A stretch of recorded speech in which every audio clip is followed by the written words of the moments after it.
Good evening.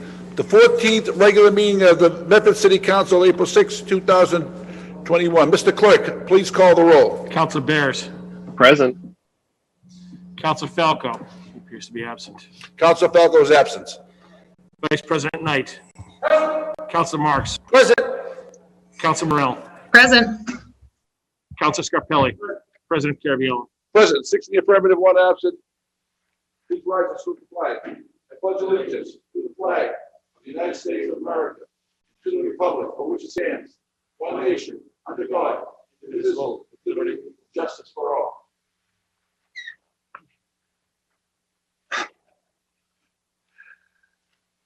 Pursuant to Governor Baker's March 12, 2020 order suspending certain provisions of the Open Meeting Law, Chapter 38, Section 18 of the Governor's March 15, 2020 order imposing strict limitations on the number of people they may gather in one place, this meeting of the Medford City Council will be conducted via remote participation to the greatest extent possible. Specific information and general guidelines for remote participation by members of the public and or parties with a right or requirement to attend this meeting can be found on the City of Medford website at www.medford.org. For this meeting, members of the public who wish to listen or watch the meeting may do so by accessing the meeting link contained herein. No in-person attendance of members of the public will be permitted, but every effort will be made to ensure that the public can adequately access the proceedings in real time via technological means. In the event that we are able to do so, despite best efforts, we will post on the City of Medford or community media website an audio or video recording, transcript, or other comprehensive record of the proceedings as soon as possible after the meeting.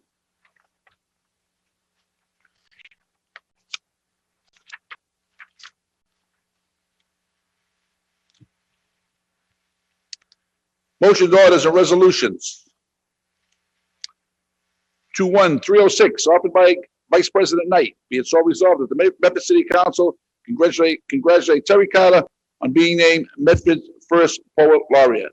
Vice President Knight. Mr. President, thank you very much. Many of us here in the community are familiar with Terrence Carter and the work that he's done in our city, doing volunteerism, doing poetry, doing workshops down at the West Medford Community Center and the like. Just recently, he was named the City of Medford's first ever Poet Laureate. As we've seen over the past several years, the City of Medford has made a commitment and a focus on the arts here in Medford. And Terry Carter has been someone that's at the forefront of that, Mr. President. So I'd ask that the council join me in congratulating Terrence on being named the first ever Poet Laureate in the City of Medford. Thank you, Vice President Knight. I'd also ask that a citation commemorating this memorable achievement be put together for him for a presentation before the council. Thank you. On the motion by Vice President Knight, seconded by Council Scarpelli. Mr. Clerk, please call the roll.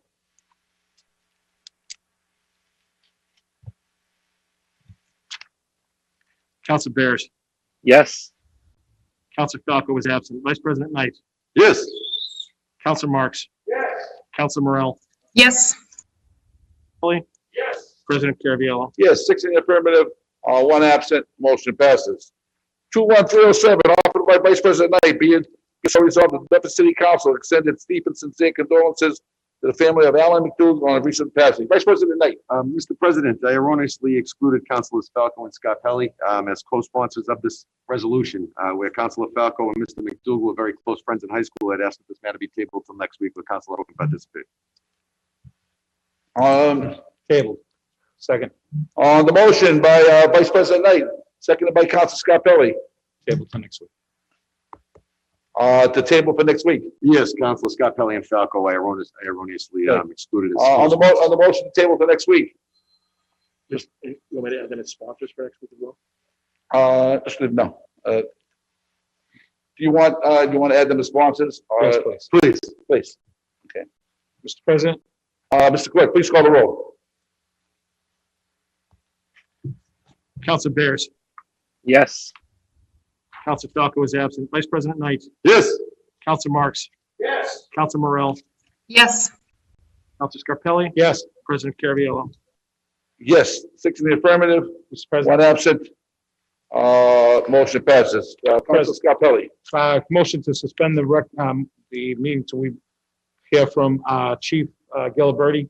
I Okay. believe is on the call. Yes, he is. That would be motion 21094. On the motion by Council Scarpelli, seconded by, Second, Mr. President. seconded by Vice President May. Mr. Clerk, please call the roll. Council Bears, Yes. Council Falco is absent. Vice President Knight, Yes. Council Marks, Yes. Council Morel, Yes. Council Scarpelli, Yes. President Caraviallo. Yes, 6 in the affirmative, 1 absent. Chief Gilberti, welcome to our meeting. Could we unmute? You hear me, Mr. President? Do you hear me? We can hear you, Chief. It looks like we just lost the chamber for a second, so we might need to give them a minute to get back connected. Okay. Command your corporate files are knocked down, your company's making up. 1906.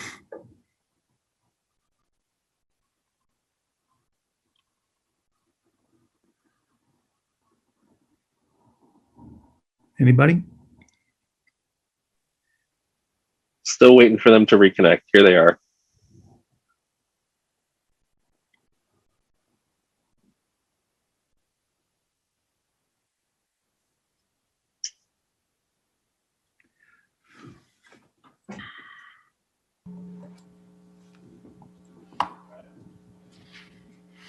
We set, Pat?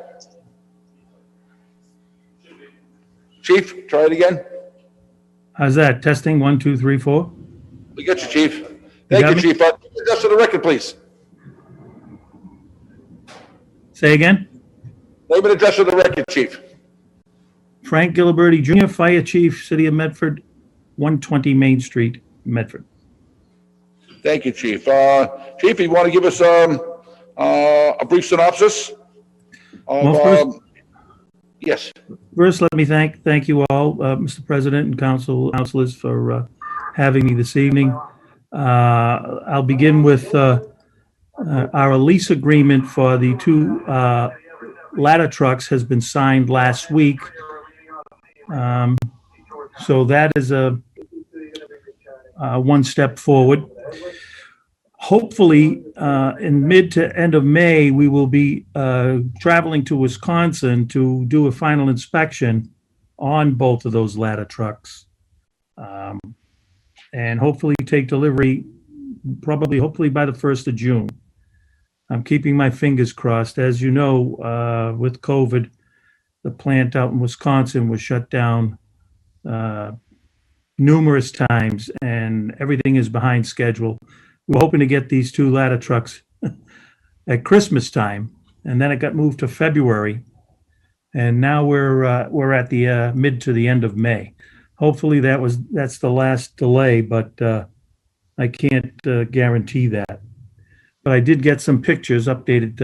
Every once in a while, they send some pictures, so they are making progress with the 2 ladder trucks. We have recently taken delivery of a new utility truck with a 8-foot plow and a hydraulic lift gate. That was delivered a few weeks ago. We're still in the process of outfitting it. We've had the lettering done. We're waiting to get all the emergency lights, and then we can install those and then install the radio and have that truck available. The task force report, I believe you all have had a copy of that. We have started some work on some of the outside stations, in particular some of the roof works, roof leaks, things of that nature. Some of the small stuff we're trying to get knocked off. The roof at Engine 2 has been repaired. We are in the process of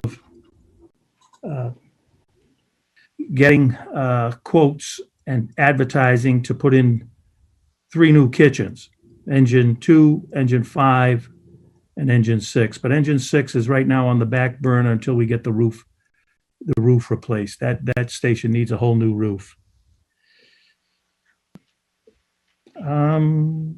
New hires. We are in the process. I think that process has begun. Hopefully, we will be putting some new candidates on the department. We do have some retirements coming up this year. By the end of the year, there'll be an additional 5, I believe. And that's about it as far as what's happening. If I have any questions, I'd be glad to answer them. Sure. Questions for the chief? Council Scarpelli? Hi, Chief. How are you? Thanks for being here this evening. Thank you. Thank you. Good to see you. So I think that the reason why we've done this is really to get ahead of, not really looking at the budget concerns, but just ask questions to get us caught up to date with some of the concerns and issues that we might have had in prior years before we get to the budget. Do we have candidates for the academy right now? I know we always had trouble finding spots in the academy to fill these retirements. Are we going to be okay with that? Well, the last report I received from the academy is they did have openings for their August class. However, they're probably filled by now. The new list, the new certification for the firefighters entry level was established on March 15th, so it's brand new. That's where our candidates will come from. And I can't give you a date when they would go into the academy because of that process of hiring them is quite a lengthy and involved process. So, All right. So where does that leave us with the retirements? Are we going to be we have some issues with staffing, or are we okay? well, we're okay. Don't forget, we do have a 23-man minimum per shift, so, Right. which constitutes overtime, so. So that's why, we're hoping to are we going to go with just 5? Are we adding more? Do you know if there's plans to add more than 5? We've had For the- discussions between 5 and 10 or so. Okay. Yep. All right. And I know that the patch had that we started some capital improvements for the fire department. I know the mayor had a story. Does this mean that, is this what you were speaking of earlier, the roofs? Is that part of that? Yes, The- yes. There's a whole, So- each and every station, the task force, and the task force began in October of 2020. We met for 6 months, weekly, and then we came up with, everybody in the department practically was involved with this endeavor. My 6 deputy chiefs, the house captains for each one of the stations, several members of the task force, firefighters, and we prioritized from highest priority down to lowest priority. And we have begun some of the work, some of the low-hanging fruit, if you will. Yep. And hopefully we will continue to do that and until we have to tackle the bigger problems. All right. Well, I know there's a lot of bigger problems. We took those tours together, and we need to put money where our mouth is and go after making sure that our employees in the fire department have everything they need to succeed and live in a safe environment. So I think that that's all I have for now. But thank you for being here again, Chief. All right. Thank you, Council. As I said, Mr. Clerk, can you please mark Council Falco present? Chief, you want to go over the mutual aid agreement with us also while you're here? Well, that's Sure. a different resolution. Do you want? That's a separate resolution. Isn't it? that's a Different separate, paper. That's a separate paper. So I would add it after this. I would. Yeah, we'll add it after this. Chief, I'd like to also, if I can, Mr. President, just thank our men and women for the fire department that joined the city of Somerville in that huge fire this past weekend and their efforts. I think it's this is what we'll be talking about later, but I wanted to make sure I give a pat on the back for everybody that was involved with that. So thank you. Thank you. Council Marks? we currently have companies over in Everett in Santilli Circle fighting a brush fire. It's on the Everett side. They've been there about an hour now, I think. So Thank you. that's what the Council mutual Marks. aid is about. Thank you, Mr. President, and I want to thank Chief Gilberti for being on the call. It's taken a couple of weeks to get the chief here. I heard he laid up, and now looking at him, it looks like he was laid up on the beach. But That's all right. I'm glad to have him here. Chief, if you can answer a question.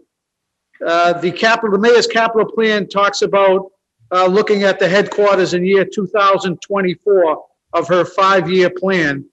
And the plan that was just submitted from this working group talks about having the fire headquarters be the last in priority, the last station to get any needs done. Can you just explain that to me? Well, that's true. We need to get these outside stations up to par for the firefighters. And the headquarters replacement or renovation is going to be a long process. The mayor has started to review the past feasibility study. So we need to move that along, and that's going to take some time. So there is no real reason why we went with the outside stations versus headquarters. They all need a lot of work. Headquarters, the recommendation from the task force was to replace the headquarters building. And you know how long that takes a long, long time to come to fruition, from the planning stages through construction. So Chief, that's one of my main concerns, is that the headquarters, as we all know, was pushed off when we were going to do a combined police and fire center, and we only ended up moving forward with the police side. And at the time, the headquarters had a lot of immediate needs. And now what troubles me is that the mayor's capital plan calls for looking at the headquarters in year, I believe it's 4 of the 5-year capital plan. And we all know that who knows what's going to happen in year 2024, if that will still be the priority of the city, with the other needs that jump ahead of that, which I hope is not the case, but it was the case last year when other needs jumped ahead of the headquarters, the fire headquarters. So I'm concerned now that we're putting off immediate needs with the expectation that in year 2024, we may get a new station, a new headquarters, but that remains unseen. We don't know that. So we're kind of kicking the can down the street once again on the headquarters. And, I realize we don't want to put good money after bad money into the headquarters if it's going to be replaced. But I think the immediate needs, Chief, that we saw, the front of the facade that's pulling away from the building, the bathrooms that were in poor condition, as you know, the kitchen that's close to where the apparatus parks and contagions and everything else in the living quarters where these firefighters are. I think these issues, although they're probably costly, need to be addressed immediately. And I'm hoping that under your leadership, Chief, that the fire headquarters is not last on the list, but should be first, Mr. Chief. If I may, Mr. Councilor Marks, some of the points that you touched on with headquarters, they have been addressed. The bathrooms have been addressed. The wall pushing away from the building, that has been repaired. As far as the capital plan that's out there, that's not etched in stone. That can be updated. It's a fluid document, and that's all based on financial availability and need. So whether or not that's your opinion, whether you're talking about having headquarters go first. Right. I mean, I can only offer my opinion. True. I'm just concerned where headquarters is also part of this, the task force recommendations too. There's a Right. need to do some work here also. But from what I read, Chief, and correct me if I'm wrong, that you were going to take all the fire stations in a phased approach, depending on priorities, and that the headquarters was going to be the last in the phased approach out of the 6 fire stations. Is that not correct? That is correct, yes. Right. So that's what I mean about kicking the can down the street on a building that we already know. It was housed where the police department was housed, and in my opinion, was no better shape than the police department, which we condemned that building more or less and built a new police station. So I just want to put that out there, Chief. I know the brave men and women of the fire department deserve no less. And I'm glad to see, after all these years of, the council and residents talking about the condition, as well as the firefighters, the condition of the buildings, that at least something's being acted upon. So I'm pleased to see that. I just hope we're able to get to each building and the needs that they have, Chief. Thank you. We had, don't forget, as I said earlier, we had a half a dozen of the membership as part of that task force. So everybody, as I said, chipped in, and that was the consensus with the task force to tackle those outside stations first, one by one, and then again, come to headquarters. Thank you. Thank you, Council Marks. Council Falco. Thank you, Mr. President, and thank you, Chief, for being with us here tonight. And I apologize that it was a little bit late. And I have a couple of quick questions, 3 questions that actually, I think you touched upon some of it when Councilor Scarpelli was asking you questions. So I apologize if it's a little repetitive. It's okay. How many firefighters do we currently have? How many are retiring, and how many should we have? We currently have 111. That leaves us with 13 vacancies right now. We were budgeted this current year. As you know, we had lost 10 positions, but they have been put back into the budget. We have 5 retirements that will be taking place between June and the end of the year, which would bring us back up to 124. And is the 124 is how many we should have? That's how many firefighters we have been budgeted in years past.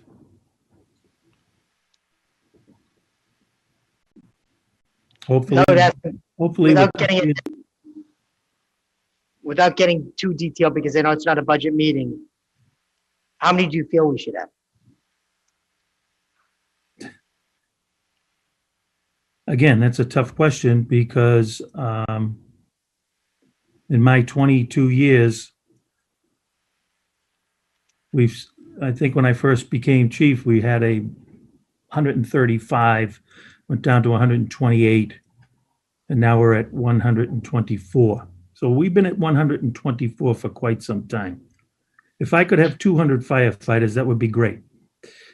But that's an impossibility. So if we get back to that 124 number, we're in good shape.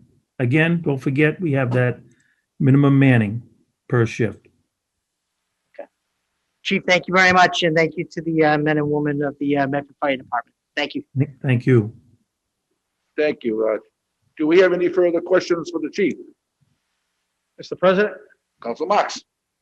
just if I could, one recommendation that was made in the most recent report from that ad hoc committee that was set up by the mayor was to provide for a satellite fire station in the Wellington Circle area due to all the recent construction, due to the additional traffic and the nature of getting through that particular area.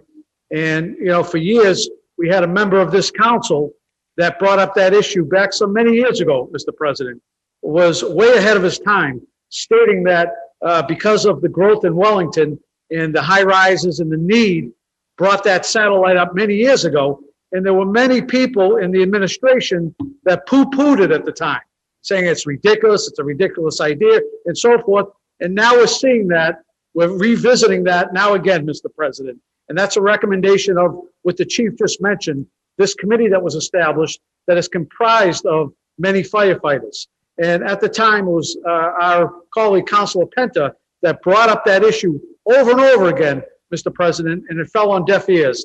And I just want to thank my colleague for his insight on that issue and the fact that he was always looking out for the best interest of this community. And I believe having a satellite in that particular area is in the best interest of everyone that lives in that area, Mr. President. And I look forward to the ultimate recommendations someday of the creation of the satellite. Thank you. Chief, would it be possible to build something in the Wellington area with, like in conjunction with Malden, something, similar to like Revere did? They have with Malden and over by the quarry there? I don't know. That's not my expertise. I would say no. I don't even know how well that Revere Malden twin fire station is working out, to be honest with you. But as far as what Councilor Marks had said, I remember Councilor Penta talking about a satellite station in the Wellington area, but don't forget, it wasn't this administration. Okay, and I just got to say that this mayor has made the repairs and everything that we've done with the task force one of her top priorities. Okay, and she's even involved in the meetings with us, and she keeps pushing forward and pushing forward. So I just want you all to know that. And I don't know if it's going to be a possibility to have a satellite station, but with what's gone on over there and the continued build over there, hotels and apartments, whether or not there's property over there that we can do that, I don't know. That's not up to me. But I do remember the counselor bringing that up years ago. But that was under a previous administration, not this one. This one's right out front and pushing this forward, these repairs and the renovations of all these stations. And as I said, I thanked her. I can't thank her enough for doing what she's done so far. So, Mr. President, if I could, Councilor Marks? my comment wasn't directed at any particular administration. It was directed at a need and a concern that was brought up by a member of this city council that we're finally seeing be called and said, saying that there's legitimacy to it and there's a need for it in the community. That's the only reason why I brought it up. Regarding land in Wellington Circle, we know that's like a hen's tooth trying to get land in Wellington Circle. But what it is when we have development coming in, a public-private partnership to say, hey, it's great to build here, but we're going to look for you to put a small satellite that we can house a small fire engine and department in there to make sure we maintain the safety. This is how we have to get creative, Mr. President. It's not going out and looking for the city to buy land. It's creating these public-private partnerships to accomplish what our goals are as a community. Thank you. Thank you, Councilor Marks. Any further questions for the chief? Okay, hearing and seeing none, we have a motion on the floor to receive and place on file. Receive and place on file. On the motion by Councilor Scarpelli to receive and place on file, seconded by Vice President Knight. Mr. Clerk, please call the roll. Chief, don't leave. no, I'm not going anywhere. All right. It's just to receive and place on file. Been locked here for all day. Council Bears, Yes. Council Falco, Yes. Vice President Knight, Council Marks, Yes. Council Morel, Yes. Council Scarpelli, Yes. President Caraviallo. Yes, 7 in the affirmative, motion passes. Power on suspension. Mr. President, Councilor Scarpelli. communications from the mayor, please. On the motion by Councilor Scarpelli, seconded by Councilor Falco. Mr. Clerk, please call the roll. Yeah, we're on the suspension. On the suspension. Yes, we're good. We can just move on to that. Okay, that's right, we're on the suspension, that's right. 21316. Our mutual aid agreement, dear Mr. President, City Councilors. I respectfully request or recommend that pursuant to Mass General Law, Chapter 48, Section 59A, the City Council, by affirmative vote of this communication, authorize the City of Medford Fire Department to go to aid another city, town, fire district area under federal jurisdiction in this Commonwealth or any adjoining state in extinguishing fires therein, or rendering any other emergency aid or performing any detail as ordered by the head of the fire department or the Joint Base Cape Cod Fire District. And while in the performance of their duties in extending such aid, The members of our department shall have the same immunities, privileges if they were performing the same within this municipality. This is a resolution, this is a reauthorization of the Metro Fire Mutual Aid Agreement that was executed in November 2001 for a 20-year term and will expire on October 31st, 2021.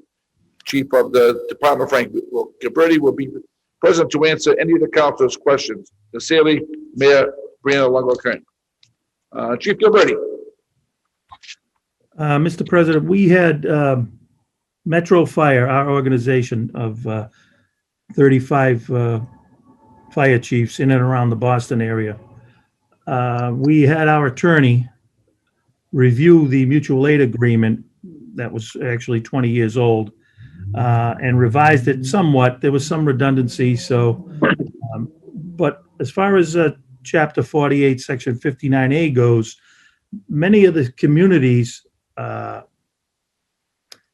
20 years ago, we don't know if they adopted 59A or so.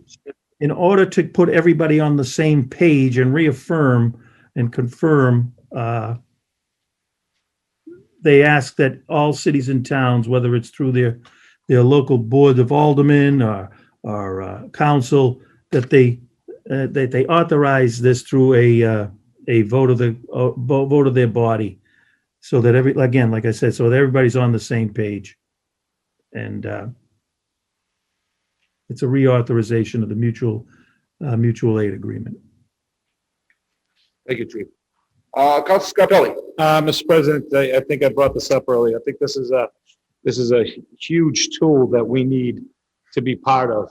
Like I said, few fires in Somerville, the chief just mentioned right now in Everett, that we can help each other when it comes to something as devastating as fire and safety and wellness for our communities.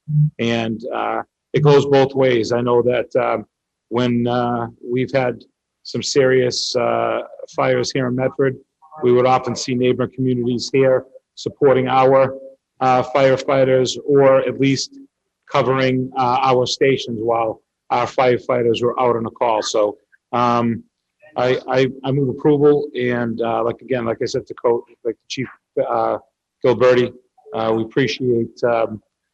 appreciate everything our men and women do in our fire department, and making sure everybody is safe, and not only for our community but our neighboring community. So thank you. Second the motion. On the motion by Council Scarpelli, seconded by Council Falco. Council Marks. Thank you, Mr. President, and I want to thank Chief Gilberti, but I do have just one comment, Mr. President, that, who really needs the mutual aid is our current firefighters, who are going through a very difficult negotiation, Mr. President, and that's where the mutual aid is needed right now in our community. Thank you. Thank you, Council Marks. On the motion by Council Scarpelli, seconded by Council Falco. Mr. Clerk, please call the roll. Council Bears, Yes. Council Falco. Vice President Knight. Yes. Council Marks, Yes. Council Morel, Yes. Council Scarpelli, Yes. President Carviallo. Yes, 7 in the affirmative, motion passes. Motion to revert back to regular order of business, Mr. President. On the motion Second. by Council Marks, seconded by Council Bears, I think it was. Mr. President, Revert back to regular business. Mr. Clerk, please call the roll. Thank you, Chief. thank you all. I appreciate your time. Thank you. This is to revert. Revert back to regular business. Council Bears, Yes. Council Falco, Yes. Yes. Yes. yes. Yes, 7 in the affirmative, motion passes.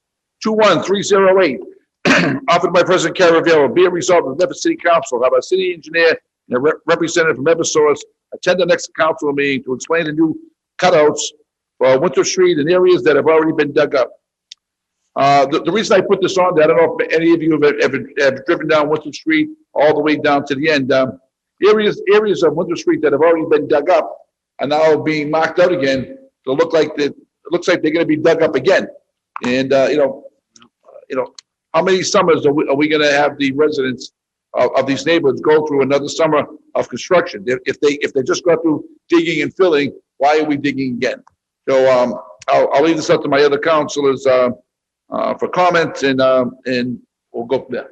Councilor Scarpelli. Thank you, Mr. President. I believe I put a resolution forward a few weeks ago asking for the administration work with Eversource to contact the neighbors in the Winthrop Street area so we can hold a meeting, again, outdoors like we did on Fulton Street. So it would be, anybody that felt uncomfortable with the COVID pandemic still, that we can speak openly in an area where we can get the information needed. And then we also asked for, I believe it was Council Falco that asked to host information for Eversource. I know there was one of my fellow councils that, so the information could be online for our residents, just to start the timeline. So if, again, I could reaffirm this amendment that we asked to have this meeting as soon as possible so they can answer these questions, as well as set up a timeline so we can keep all of our residents informed of what's going to happen in relatively a short period of time with, some major construction again on one of our major roadways. So thank you. Thank you. Councilor Falco.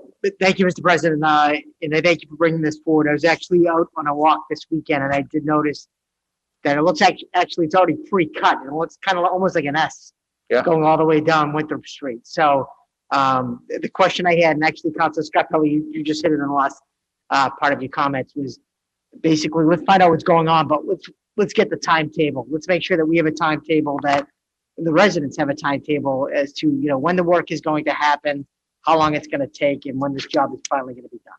So, Thank you. thank you. Move approval. Vice President Knight. Mr. President, thank you very much. I believe when Eversource first came before us, some years ago now, it was Councilor Marks that called him here at the time, I believe. And we discussed a number of issues surrounding this project. And one of the things that we brought up was a requirement when we issued the permit for grant of location that there was no storage of any equipment, materials, or debris on the sites. And if you drive down that stretch of Winthrop Street, say from, the gateway of Medford, from the Winchester line into Medford, past Temple Shalom, to the end of Victory Park, if you drive past the entrance of historic Oak Grove Cemetery, which we just invested, about $1 million of community preservation money into, you'll find about 25 to 30 steel plates stacked up, rusted out, that have been sitting there all winter long, Mr. President, that they use to cover the holes that they make on the street. Again, in violation of the requirement and policy that we asked them to keep debris free from the street. And also, if you drive a little bit further past Victory Park on the left-hand side, Mr. President, you'll see an inordinate amount of granite curbstones that have just been piled up there for months on end.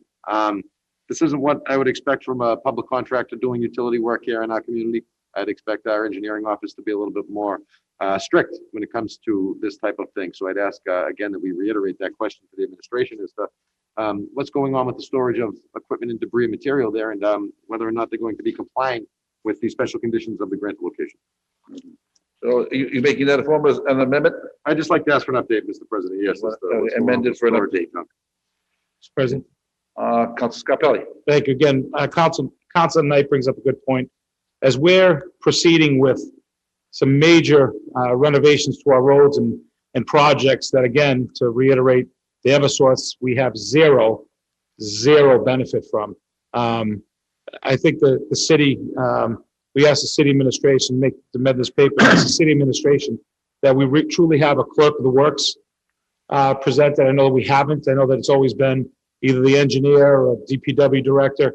I truly think we need people that are going to be checking in on a daily activity with the sites, making sure they're following through what we've asked them to do, because that's one of our major roadways. And we also talked about the safety and concerns of our senior citizens that live on that roadway, that have to come in and out of driveways, and that's the only way to park, and not having the ability for safe travel or safe exit or entrance to their homes. So I think that we need to invest and look into putting a clerks of works into these huge projects, and it doesn't have to be on the city's dime. I think this is something that our engineer, our city administration reach out to Eversource to fund that position.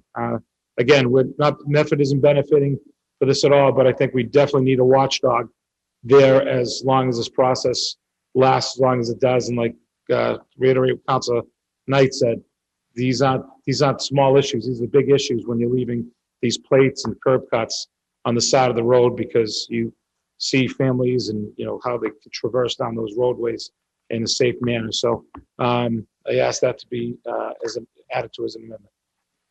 Okay, so, you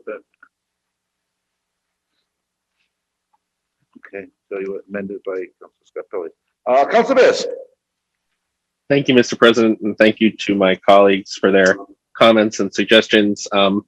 Along the lines of what Councilor Falco was saying, in addition to a timeline for the specific work going on Winthrop Street, I'd also like the update from Eversource to give us any sort of impact on whether the reopening on Winthrop Street will lengthen the project.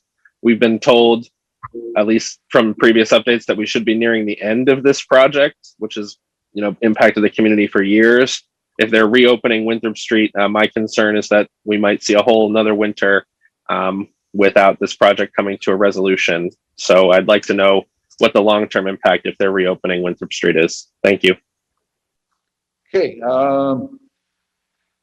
Okay, so, on the motion, so Councilor Scarpelli, if you could make the motion for me, because I'm the president. That it be tabled till next week, when the city engineer can have a representative from Eversource and the engineer be So here we'll table this till next week? till next week. Okay, motion to table. So moved. Can we report out the questions though? Gonna report out the question. So on the motion that we have question, we report out the question with amendments from Councilor Bears, Councilor Knight, and Councilor Scarpelli. Okay. Did I miss anybody? Second, no. On the motion by Councilor Scarpelli. Yes, Just yes. report the minutes. Yeah. On the motion to table the resolution, but report out the questions by Councilor Scarpelli, seconded by Councilor Falco. Mr. Clerk, please call the roll. Councilor Bears, Yes. Councilor Falco. Vice President Knight. Councilor Marks, Yes. Councilor Morel, Yes. Councilor Scarpelli. Yes. President Caraviallo. Yes, 7 affirmative, motion passes. 21309, offered by President Caraviallo, be it resolved, the Medford City Council sends its deepest sincere condolences to the family of Irma Casisio on her recent passing. Many of Irma is a former employee of the city for many years, and her daughter has followed in her footsteps. And I've known Irma my whole life, and I say a good woman, nice family, and just wanted to send our condolences to her family on her recent passing. No. On the motion, Councilor Scarpelli, can you make that motion for me? Second. For a moment of silence. Second. The motion by Councilor Scarpelli, seconded by Councilor Falco, for a moment of silence. Councilor Bears, Yes. Councilor Falco, Yes. Vice President Knight. I apologize. I'll finish the roll call after the silence.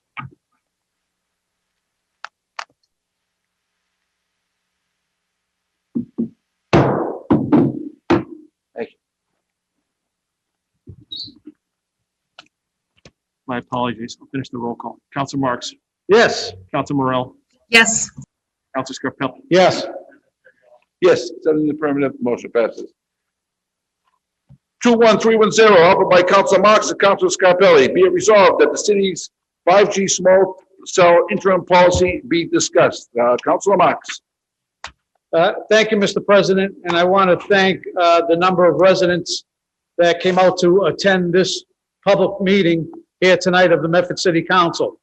After attending the March 31st ad hoc small cell committee public hearing, I am concerned that corporate greed and commercial benefits of 5G will outweigh the potential long-term health effects of 5G on our residents, home values, and environment. Method must delay any wireless build-out until the law and public policy catch up to the science. The Federal Communication Commission's declaratory ruling effectively tied the hands of local municipalities to make decisions best for their community.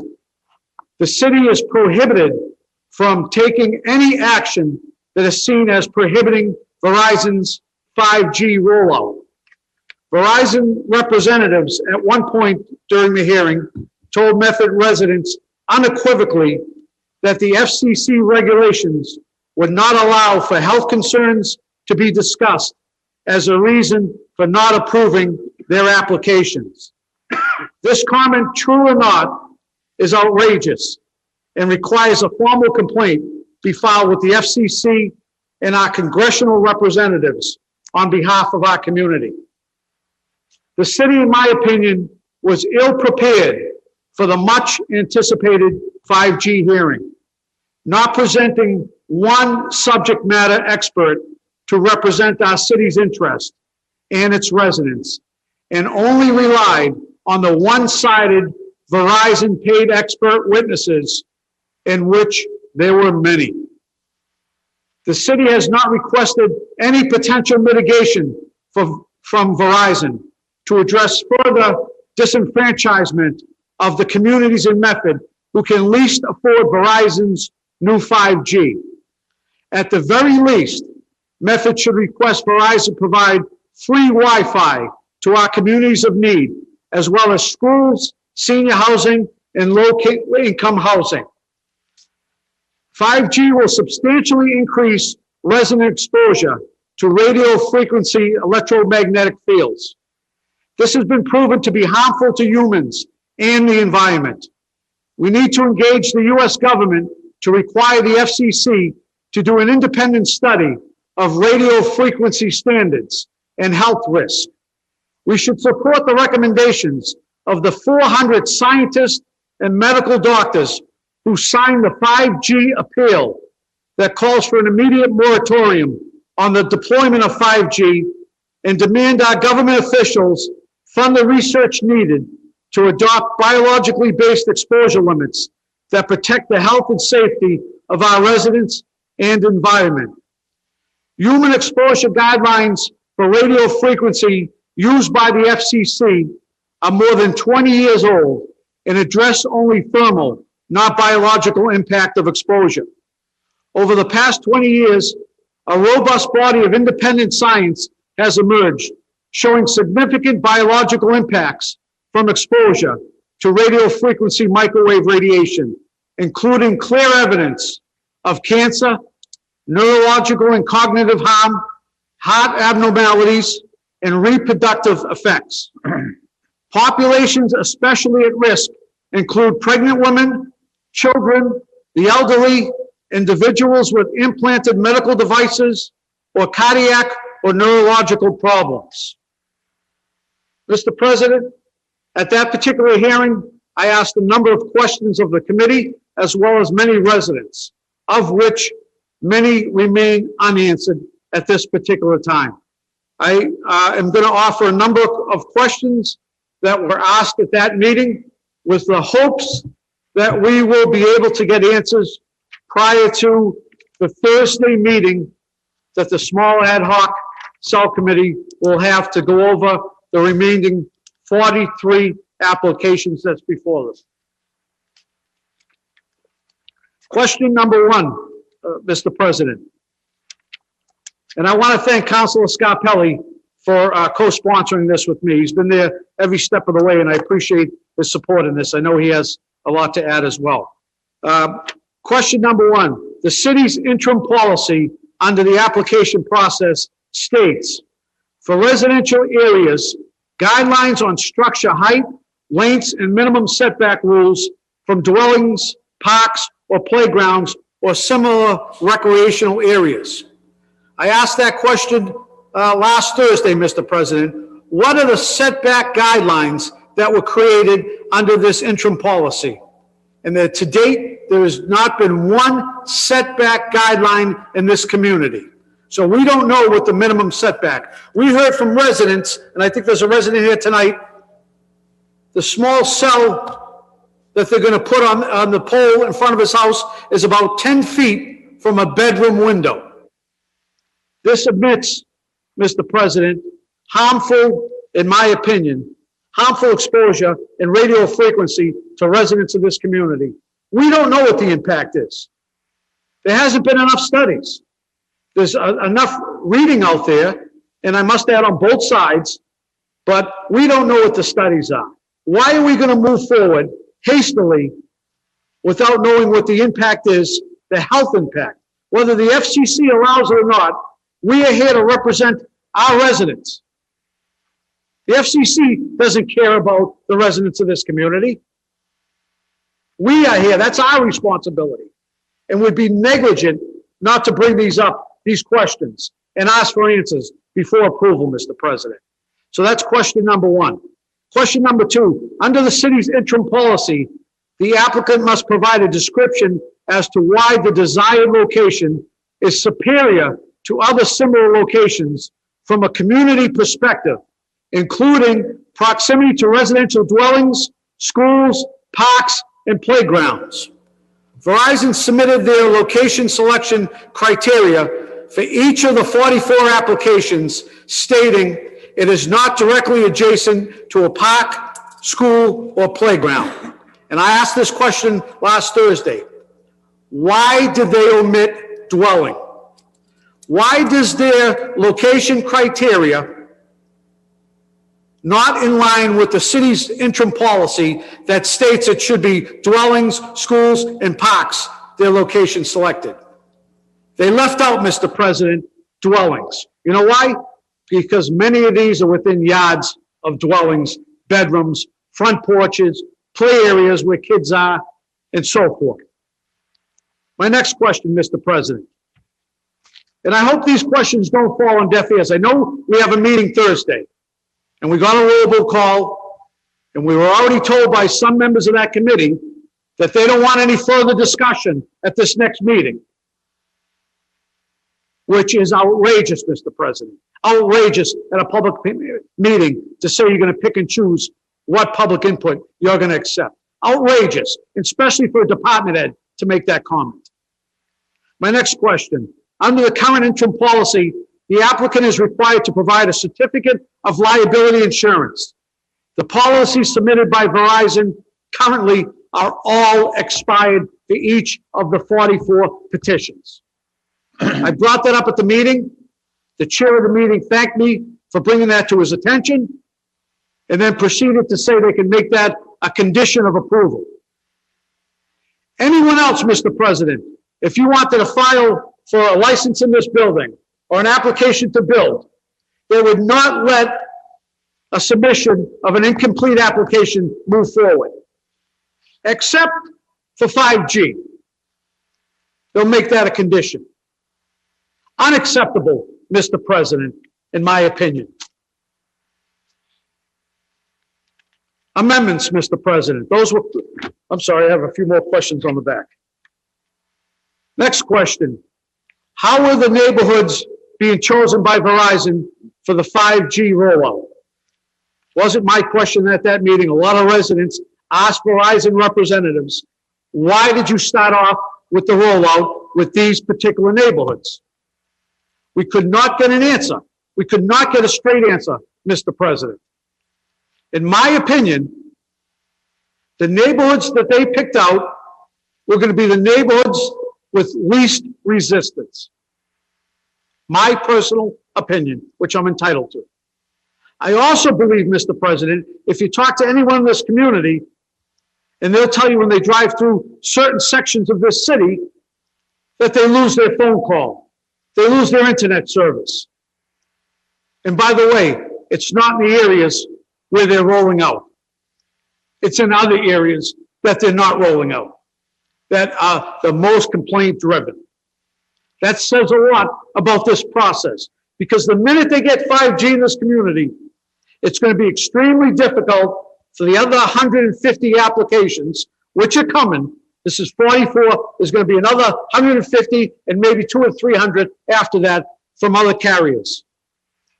Once they get their foot in the door, there's going to be no stopping them. And that's what they're looking for Thursday, to get their foot in the door. The next question, Mr. President. So I'd like to know why they selected those particular neighborhoods for the rollout. I believe it was South Medford, Medford Square, and the Hillside. The city's interim policy under aesthetics and requirements states each small cell wireless infrastructure antenna shall be located entirely within a shroud or canister type enclosure. Why is the ad hoc small cell committee not following the city's interim policy and allowing Verizon not to locate these devices in a shroud or a canister? Why are they allowing a condition of approval? Why did they ask Verizon what their preference was? Why are other cities like Cambridge stating that every single cell that they're putting up will be enclosed in a shroud or a canister? But here in Medford, it's fine to ask Verizon, the petitioner, what's your preference? And guess what? They prefer not to have it enclosed. My last question, Mr. President. There's 4 members of the board, this small ad hoc committee. They're all department heads here at City Hall. And I must say, this is a very, very difficult decision for them to make. It may sound like an easy decision. It's not an easy decision. Our hand is tied. And we really should be looking at our federal delegation, our congressman, a woman, and our senator, or our senators, to be asking for relief, Mr. President. But why, out of the 4 representatives, when they took the first vote, which they approved, was the vote 3-1. 3 in favor, 1 against. The 1 against, Mr. President, in my opinion, did not state a reason why they were against. And that one person was the director of the Board of Health. That should be concerning for every resident of this community. And I'd like to know what the reasoning is for the Board of Health director to state that she was against these 5G small cells within our neighborhoods. That's an important thing, and I'd like to know why, Mr. President. I have 8 amendments, if you can just bear with me, and I'd like to go through them. I know the clerk does a great job capturing these, so I feel comfortable that this is all being captured. I'd like to make a motion, Mr. President, my first amendment. The city's interim policy should be updated to include a cap on the number of 5G installations allowed in Medford. Currently, there is no cap at all. You can locate 10,000 of these in the city of Medford. There is no cap, no restriction. So I would ask that as my first motion, Mr. President. The second motion, the city's interim policy should establish setback guidelines to address the distance small cell wireless facilities can be placed from residential housing. So before we move forward, before we take any other vote, those guidelines, we've had plenty of time. This policy has been in effect since 2019, from the previous administration and currently 15 to 16 months with this current administration. The interim policy was created by Mayor Burke at the time.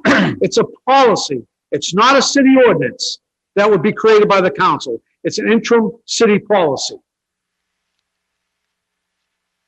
So that would be my second motion, Mr. President, the guidelines and distance from housing. Third motion, amend city's interim policy to include the following language. In residential zoning districts, installations should not be placed directly in front of a residential home. Where there is a side yard setback with open space or other space, preference shall be given to applications to locate an installation on the public way in front of a side yard setback. I didn't create that. I wish I did. That's in the city of Cambridge's policy.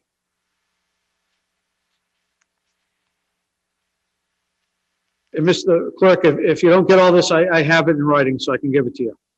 Fourth motion, the city amend its interim policy to create a location requirement which lists the most preferable locations. Right now, we don't have such policy. The following are the most preferred location areas for 5G installation in order of preference. Industrial districts, number 1. If not adjacent to a park, playground, school, residential district, or historic district. The second most preferred location, public rights-of-way areas if not adjacent to a park, playground, school, residential district, or historic district. Motion number 5, amend the city's interim policy to include the following language. No application may seek approval for more than 5 proposed facilities. No applicant or closely held applicant may file more than 2 applications within a 60-day of one another. So right now we have 44 applications that were filed, if not all the same day, within a day or 2. Other communities state no one application can have more than 5, and no applicant may file more than 2 applications. So that would be 10 within a 60-day period. How did we end up with 44 with another 150 to come, Mr. President? Why? Because our interim policy, for better words, stinks. Thank you. It stinks.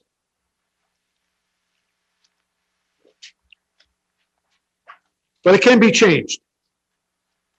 Motion number 6, to request the ad hoc small cell committee not approve any more 5G applications until the city has ample time to review questions and policy comments submitted.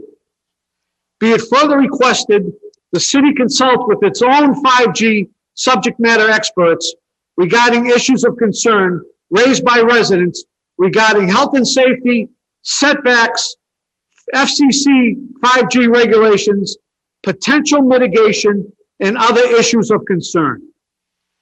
So I'm asking for a vote tonight, Mr. President. We can separate these motions. I'd like to do them all at once, but I have all night. We'll take a vote on each. But this motion is asking that we send a message Thursday night to the ad hoc committee, no different than the message we sent, Mr. President, to the Zoning Board of Appeals back so many years ago when this council stood up and we thought that the Zoning Board of Appeals extended relief to a developer that hurt a neighborhood, that we sued our own Zoning Board of Appeals. If Verizon doesn't like it, bring it on, Mr. President. Bring it on. Lawsuits don't scare me. Bring it on. What scares me is health concerns in our community and not being at the table and being able to have input. Motion number 7, request our federal delegation calls for an immediate moratorium on the deployment of 5G and fund the research needed to adopt biologically based exposure limits that protect the health and safety of our residents and the environment. That is crucial, Mr. President. That has to catch up with the science, Mr. President. Currently, the FCC is working off 20-year-old information, and there's much more information that has been updated over the last 20 years. Currently, Mr. President, another amendment, the city's policy states, and I offer this as an amendment, only one small cell wireless facility shall be eligible to be approved on a pole and support structure in the town. This is the town of Burlington, and this is what they state. So the town of Burlington states only one wireless on each pole, for each provider. I'm sorry, thank you, Councilor Scarpelli. And that makes sense, Mr. President. However, many communities require co-sharing, and they write it right into their policy. So if Verizon wants to come in and you see the ads for AT&T now all over about 5G, they're coming in. There's no doubt about it. They're coming in. And to allow them to go on separate poles means they're going to be in front of every home. You can guarantee they'll be in front of every home. So at least if we can safeguard, if these are going to be installed, which I'm opposed to, that my motion would read, it is the town's strong preference, or in this case, the city, that whenever an applicant poses to place a new small wireless facility, that the applicant co-locate the same on an existing wireless support structure. And I would ask that that be adopted into our interim policy, Mr. President. And the last thing I just want to give is notification, like I did last time. There was over 160 residents that were on the Zoom call on March 31st. 160, Mr. President. You really very seldom, I attend a lot of hearings, meetings, very seldom see the like of that. And let me tell you, if you had it on Zoom and opened it up to the public, that small ad hoc cell committee should be meeting here at the chamber. If this is not big enough, let's meet at Chevalier. If that's not big enough, let's meet at the Marcia Karen Theater at the high school. All handicap accessible, Mr. President. So I don't want to hear the excuse about COVID. We can accommodate and also accommodate the social distancing requirements. So that alone, Mr. President, we had 160 on Zoom, and we shut out many people that would love, that don't have access, that would love to come up like we have up here tonight and also participate. Many seniors that have concerns, Mr. President. And again, I would respectfully ask the committee, they're under no obligation. They can continue the meeting. They already continued it once from the 31st. They can continue it again to have an open public forum where people can attend in public as well as Zoom. I don't want people to start calling me up and saying, I'm trying to discourage Zoom. I'm not discouraging Zoom. I'm saying add another avenue for people that may not access Zoom or may not want to use Zoom. We can do it in a safe fashion, Mr. President. So I would ask anyone that's in shouting distance that this Thursday, April 8th at 6:30, the ad hoc small cell committee will meet once again. And the meeting is a continuation of the meeting originally begun on March 31st at 6 p.m. And it's a continuation of the public hearing for Verizon applications for 43 proposed small cell infrastructures in the city of Medford. And I would also state, Mr. President, that if anyone tells you on that committee they're only hearing certain testimony or only allowing certain public comments, and if you already spoke, unless this is directed directly in front of your house, they're not going to allow it. They are in violation, as far as I'm concerned, of the open meeting law and allowing for public input. They're in violation. There's nowhere that states that you can only speak one time, Mr. President. There's nowhere that states that you have to be directly impacted to speak in a public hearing. The Zoom information, meeting ID, for those that want to go on Zoom, 933-7697-5064. And the passcode, they really don't want people to get on because usually you go on a Zoom meeting, this has a passcode on top of it. 035999. And the dial-in number, which you can, is 1-929-205-6099. Mr. President, I know there's a fair amount of residents here today that took the time. I know Councilor Scarpelli, which co-sponsored this resolution, and we spent much time going through many of the recommendations here, and I'll let him speak for himself, Mr. President. And I want to thank my council colleagues for indulging me on this very important matter, Mr. President, of safety and awareness in this community. Council Marks, before we get, on question number 3 for the, can you go over that again, the certificate of liability insurance?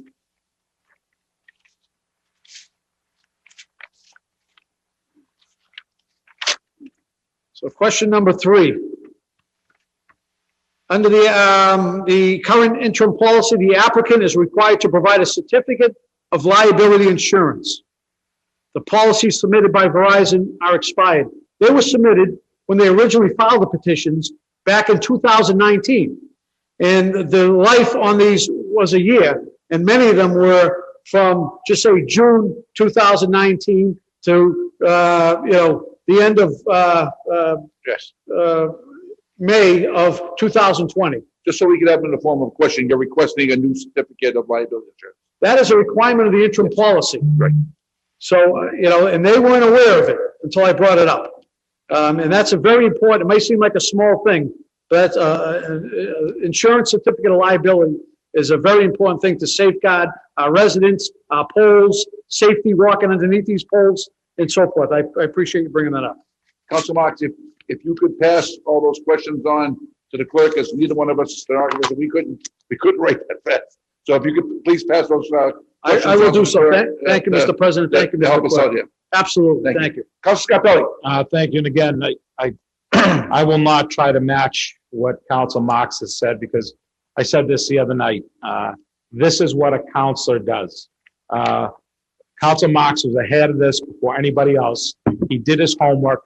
He was thorough. And when he went to the meeting the other night, I was on that meeting, and I think it would have done a major disservice if I jumped in with what he's already done. I think that we're lucky to have him spearhead this effort, because there are concerns. I know that Council Knight also has done his homework, and I want to leave what he's done to be presented by his expertise. All I'm really focused on right now is the understanding that I support Council Marks in every syllable he mentioned this evening.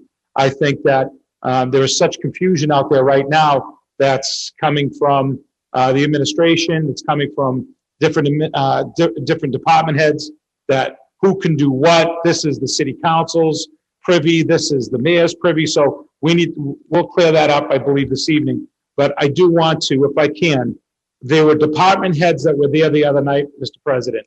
Do you know, unfortunately, I can't tell. Is Tim McGivern or Alicia Hunt on the call right now? Second.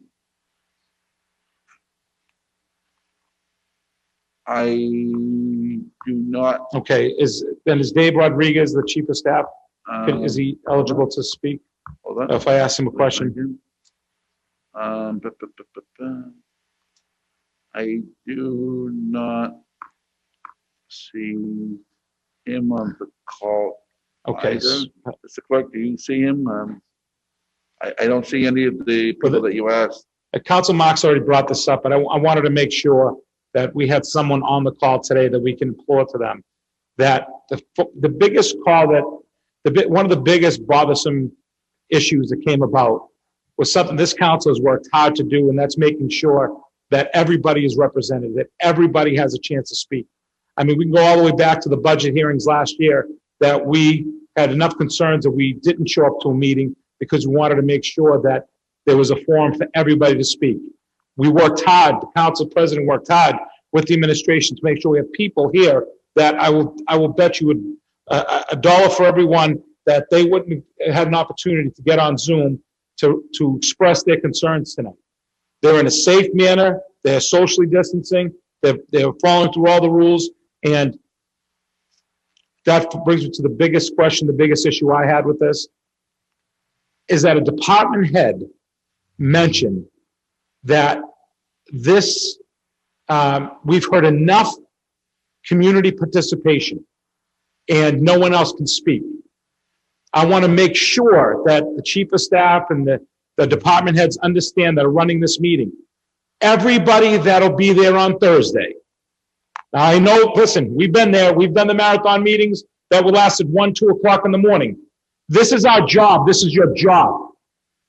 This affects everybody's. Just because it might not fall on the telephone pole in front of your house doesn't mean that you can't listen to every concern of every citizen in our community, because it matters.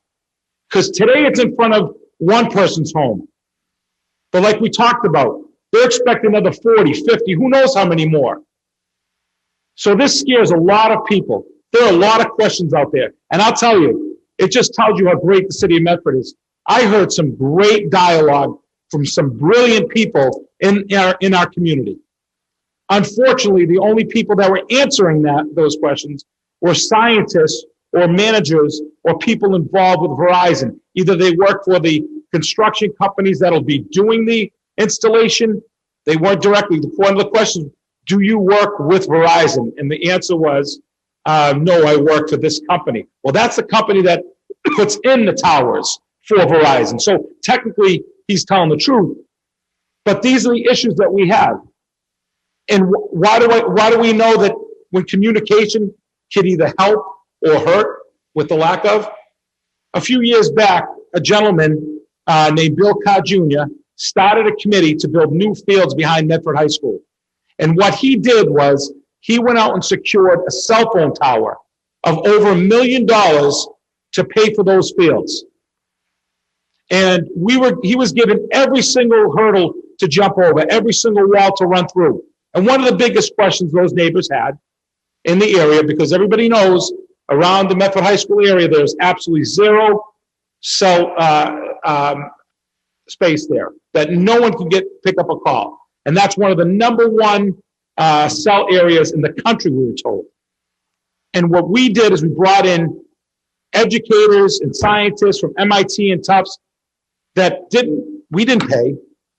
They came in on their own, brought in by the community members because they worked at MIT or worked at Tufts, and they brought these professionals in that really helped all the neighbors understand what the scenarios were.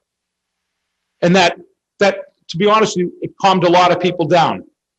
What we're seeing right now, what I'm hearing now with hundreds of emails and phone calls, is the lack of representation of an independent person, an independent scientist that are going to give us a little more insight.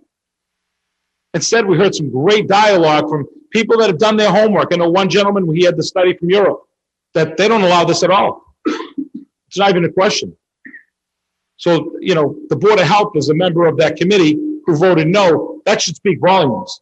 So again, I implore the city administrators that will be running this meeting, whatever department it is, whether it's Alicia Hunt, whether it's Tim McGibbon, that they do not stop the process of our residents being able to speak, because this is their forum.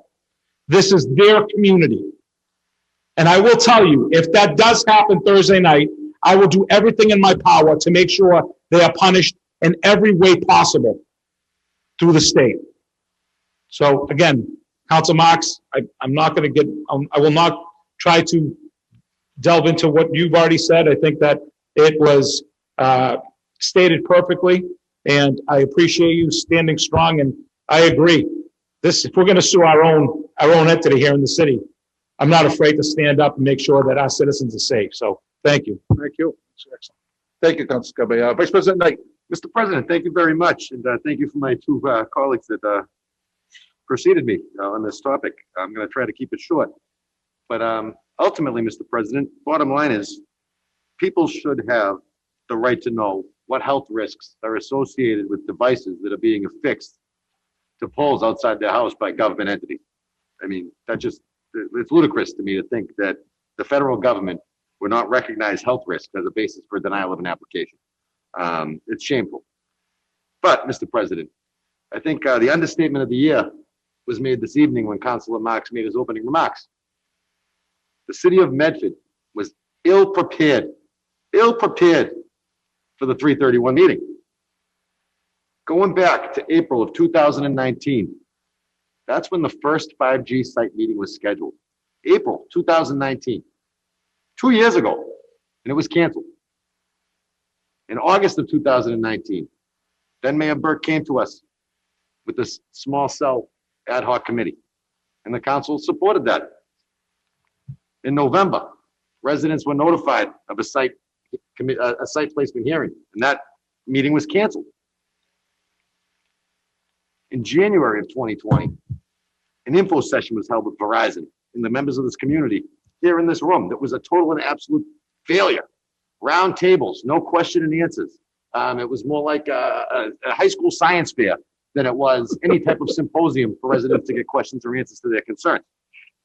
Which brings us to January of 2020 yet again, when this council passed a resolution unanimously with, I believe, a council that was sitting here. No, she wasn't sitting here anymore. Now she was across the hall. But we passed it unanimously, asking the city call for a symposium, where residents from this community could come and meet with the ad hoc small cell committee, representatives from Verizon, and the administration to talk about their concerns and the rollout of this project. That never happened.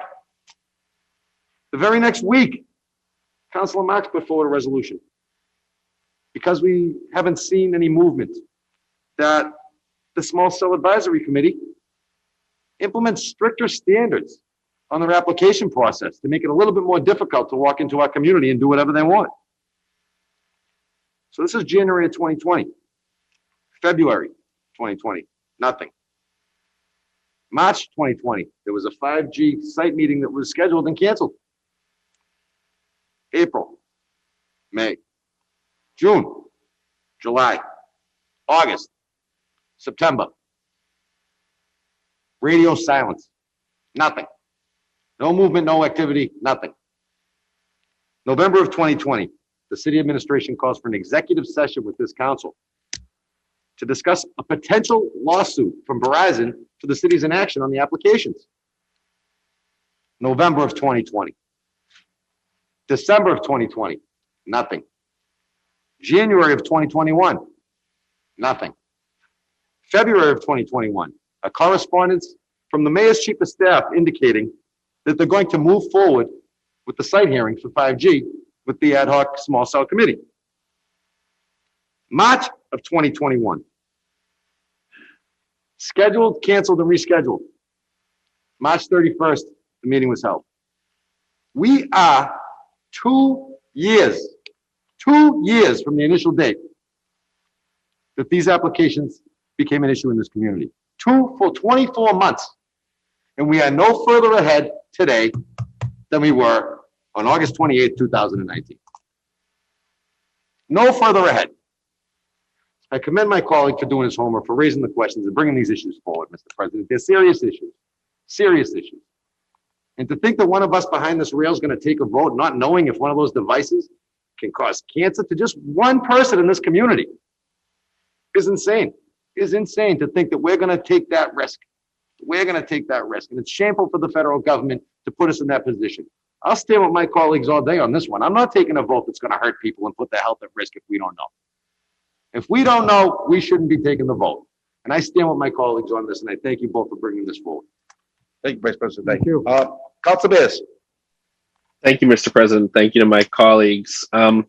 I won't reiterate the points and discussions that have already been made, but I do want to focus in on specifics around the legality here. I agree that it's shameful that corporations have managed to get the government to pass legislation and write regulations that gives them so much authority and takes authority away from local governments that are really responsible for these decisions at the end of the day. But I do want to propose a B paper, and I'll get to the text of it in a second, that focuses on the legal matters here. There were two orders issued by the FCC in 2018, an August 2018 moratoria order and a September 2018 small cell order that essentially is the reason that we're in this position, completely limits the ability of local governments to address the issue. Those orders have been litigated. Communities have challenged those orders, and all the way up to the Ninth Circuit Court of Appeals, and the litigation has been denied. The courts have said that the FCC order is blanket, that is, that's the law. So I agree that with what Councilor Knight said, especially, this is not, something that we should be voting on. But at the end of the day, unless we have a change in federal law and unless state laws are changed, if there's litigation, it'll be moved up to the chain, moving up the chain of courts, and eventually Verizon will force its way through anyway. And it will also cost the city money, as according to the FCC order. So I'd like to propose a B paper specifically focused on the legal question, which is that the city council requests that the Biden administration, the FCC, and our federal delegation amend the FCC's August 2018 moratoria order and September 2018 small cell order to remove restrictions on local government authority to regulate the design, placement, and installation of 5G small cell transmitters, and that we receive a reply within 30 days. And Mr. Clerk, I'm going to send that to you right now. And I appreciate the comments of my colleagues. I just wanted to focus specifically on that legal question because, you know, we may find ourselves right back in the same position after years of lawsuits. Thank you. Councilor Falco. Thank you, Mr. President. I want to thank Councilor Scarpelli and Councilor Marks for bringing this forward tonight. And I know Councilor Marks, you have brought a number of resolutions regarding 5G before us. And I want to thank you both for all your time, effort, and energy that you put into this, because I know you put in a large amount of time and effort. I think the last resolution you put forward, there were at least 9 amendments, which, you know, it was very detailed. And I thank you for your time, you know, advocating for the residents. And I thank the residents for coming down as well.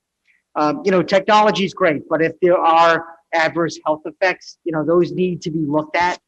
They need to be researched, and there shouldn't be a rush to judgment. I myself have someone that I actually have a telephone pole right in front of my house. It's probably about 15, 20 feet from the house, and I know I wouldn't want it in front of my house. You know, I mean, from everything you know, I read, it's questionable, and we don't have the answers. And to vote on this, I mean, I don't feel comfortable on it. I mean, I know I wouldn't want to put it in front of my house if I didn't you know, have those answers. And I feel like it's very unclear, and the research is unclear, and it needs to be researched more. And like I said, if there's any type of health effects, you know, or negative health impacts, they need to be researched. And you know, I thank you for you know, standing up and fighting, and I'm here with you. And I support your motion and your amendment. So I thank you for continuing this and bringing it forward. And I'm with you. So thank you. Councilor Rowe. Thank you, Mr. President. I want to thank my fellow counselors for their many salient points on this. I definitely agree with Councilor Marks and Scarpelli that this was really a real miscommunications opportunity from the city. I think that's where we can kind of get runaway narratives in both directions when we are caught on our heels like this. And through my research and looking at other communities addressing this, because of course we're not alone, the town of Belmont actually completed a full report, you know, assessing the technology and how to communicate it to residents and how to engage with residents around, you know, what a community could benefit from something like this. Is there a benefit that is being offered? And I think that's a major bone of contention, and that it's essentially Verizon coming in for all of their benefit, no talk about how this could benefit the city of Medford or what impacts could be for the city of Medford. I also, being on the meeting, I definitely took issue with the representative from Verizon, the scientist that was working with Verizon. I didn't really appreciate the way he spoke to our residents on a number of different times. I don't think that did anyone any favors by having that gentleman really talk down to residents. A lot of people have very valid questions. And again, as other councils have pointed out, we don't have the people we should have, independent experts to help answer that. We are in no shortage of people studying this at our many great universities surrounding us. So I think it would be, again, as others have pointed out, very beneficial to have those people to speak to it, as I very much support more research on this. Unfortunately, that's not what's before us right now. I would like to add, I guess it would be a C paper at this point, in that, it's C, okay. In that it's my understanding that if we were to either adopt an ordinance or if the policy were to be updated, if that could be, I don't know if that could be applied to the 44 that applications are already in. It's my understanding from the FCC, the way the legislation is written, that these aesthetic requirements or any conditions have to be set prior to receiving applications. So I would just seek clarity on that. You know, if we were to adopt additional conditions, if the city were to adopt additional conditions, could they actually be, could they be legally applied to existing applications? Councilor Morell, if you could email that to the clerk also. Yes. Because and I, for one, I say, this is why we were elected. to this body here, to protect the people of Medford and not be bullied by a big corporation like Verizon. Councilman Morell is right. They were arrogant and rude and very condescending to the people that were there and said, we're there to ask questions, and this is what we do, is we protect the people of Medford. I want to thank my fellow councilors, especially Council Marks, Council Scarpelli, Council Knight, for the tremendous amount of work they did on this, and I thank them, and this is why I'm proud to be a member of this council, and I support all their motions today. And we have some residents of the public that would like to speak on this. And we, yep, and we say, excuse me, name and address of the record, please. Anthony D'Antonio. I live at 24 Hicks Avenue. And I'm glad to hear you councilors talking about the dangers involved with 5G. I was fortunate enough to work in the last 40 years that I've worked with the National Security Agency and U.S. Foreign Service members. And to give you an idea of how the technology has advanced to today, they used to use 18-inch concrete walls to keep the radiation, the microwaves, and everything from going between office to office to office. When we were in the Cold War with Russia, Czechoslovakia was involved. All these people were involved. This is dangerous stuff. They will not admit it to you. I could show you people who suffered horrible deaths because of these rays that are coming everywhere you put one of these towers. This is a dangerous thing. And I don't want to overstate it, but I'm going to give you a name. I'm going to say one word that I see coming in with this 5G networks, because it's only a money thing. And there's more control behind this 5G operation than any of you know right now. And I'm going to say one word, Chernobyl. Remember that when you talk with these people from Verizon. Thank you very much. Thank you. Mary Ann Broxton. Mary Ann?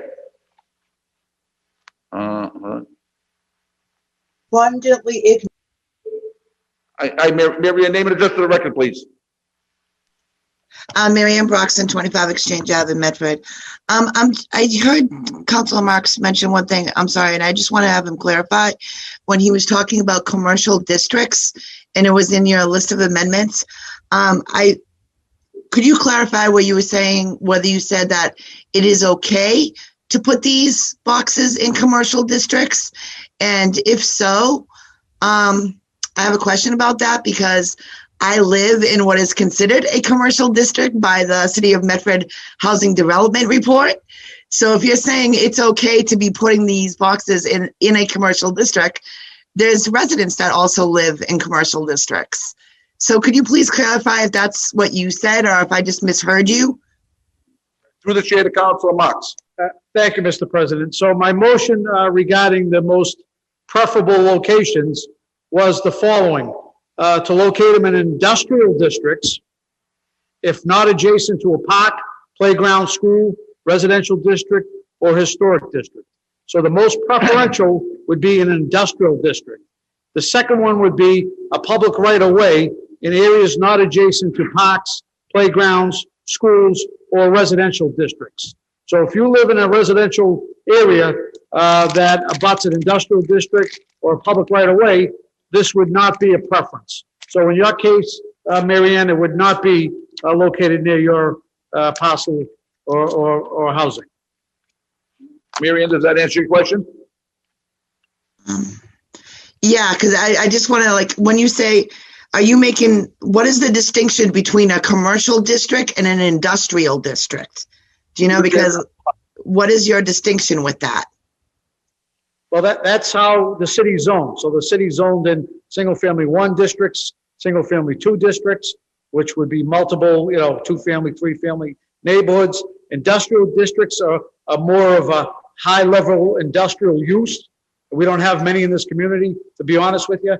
And most surrounding cities and towns put that as a preference. So they don't want the 5G located in residential areas, single-family 1, single-family 2. They want them in industrial areas, which I don't believe you live in an industrial area. Well, I live in what's considered a commercial district according to the City of Medford Housing Development Plot, which is right off of Mystic Ave, and they consider that to be a commercial district.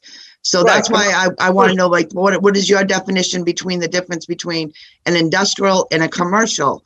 Because then if we're saying that it's okay to put it in, is it this just like a technicality of wording, or is it which two names for the same thing? Because if that's the case, then, you know, there's a lot of homes that are right off of Mystic Ave. Right, and either way, it states that you can't put it next to a residential district. So if you're on Mystic Ave and you're saying you're in a commercial district, they couldn't put it there because it abuts a residential district, right? Okay, thank you for the clarification. That's what I wanted to know. Thank you, yes, thank you. Thank you, Mary Ann. Name and address for the record, please. My name is Robert Penta, 0 Summit Road, Medford, Mass. I'm a member of the Saugus Party. I see a couple of things different here. First of all, I'd like to thank the new sheriff in town, Councilor Marks, and his deputy, Mr. Scarpelli, because they did the work that the city should have done. The city was totally ill-prepared, and they were rude, and I will agree with you from what I watched. I couldn't do the whole 4 hours, but what I watched and what I saw. But everybody seems to be forgetting, this is a $5 billion enterprise by Verizon nationwide. $5 billion. They're not giving this away for nothing to their subscribers. And if you can remember a couple of years ago, they put 143 new poles in the city of Medford. They were preparing for this. And there was no questions asked at that particular time as to why. So if in fact they were doing it then some 2 years ago, and you come to a meeting where the city's not only ill-prepared, but they're staged against professionals, who that's all that they do, that's what they get paid for, to support their client, well, certainly the taxpayers of this community are not going to get ahead. This council votes on road and street construction via any contractor that comes in. Can someone please explain, you're taking the time to explain it, secure some votes and send it to a committee, why this council is not having the final vote? Can somebody please explain why the mayor of this community is going to have that sole authority of a 4-member committee? It's not even odd, it's a even member committee. What is the city of Medford getting out of this? Is there some financial remuneration? Is there something coming back to the school department? Is there something coming back that's going to be a complete benefit to this community? Verizon isn't doing this out of the goodness of its heart. And let's take those areas that they want to go into. They went into the lowest socioeconomic areas of the city of Medford where they'll get the least resistance. Because if they went into the higher areas of the Lawrence Estates or in West Medford, the pushback would have been different. Because the people there probably have more time and they understand the project a little bit better with the negative effect that it could have. Progress is something that we should not be afraid of. But progress should not make you afraid to be afraid, because that's the problem that you have here in front of you. If this city council is not discussing this the way you are, nobody out there via Zoom would have the ability to even want to understand what's going on, because technically it's just so far advanced.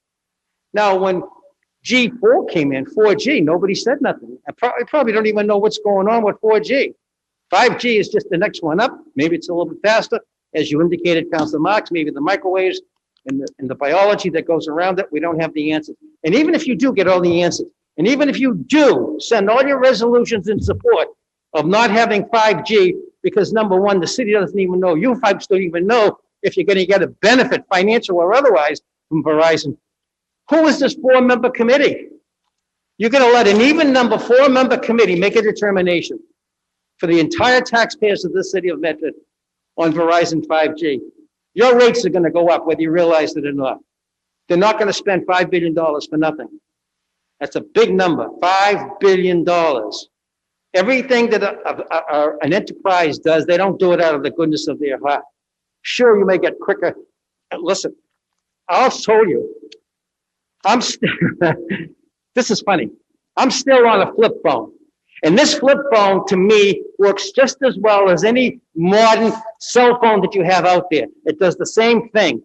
So I'm not in my mind saying I have to have the most technological. There aren't many people like me that have this. But the ones that don't have it, and the younger kids of today think that they have to have an Apple 8, 9, 10, whatever it might be. This is the crazy part about this thing. They're playing upon the emotions of the people and of the youngsters. But the unfortunate part is they're playing upon the medical part that nobody has an answer for yet. And until that answer is forthcoming, that subcommittee and this mayor should not make any determination whether to accept it or reject it. And when the department head says that the Office of Community Development Department has said they are not going to allow you to repeat yourself with a question, as Councilor Scarpelli alluded to, that is wrong. That is absolutely wrong. That's your First Amendment right to speak. A taxpayer in this community, that's their right to speak. And if they don't like what they see or hear, they should not do it. And you know something, Council President?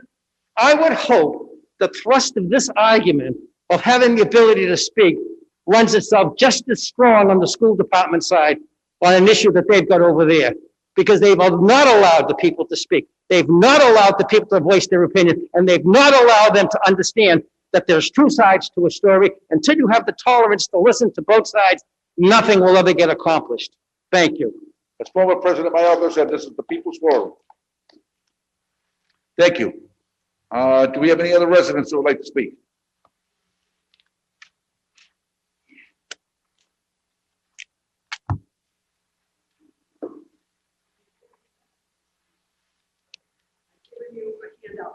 What the pole is going to look like on my property. I'm Barbara Kendall. I live at 101 Sheridan Ave. Excuse me, in ma'am, Medford. if you could put your mask on, please. Oh, Thank you. okay. Yeah, would you pass them along to him? Thank you very much. This has been my family home since 1955, and a 5G small cell tower is scheduled to be installed on a telephone pole in front of my house. All the homes in Sheridan Avenue are affected by this installation. They all can be seen from their front doors. We are adamantly opposed to the placement of this tower in our residential area and will seek legal counsel if necessary to stop this particular installation.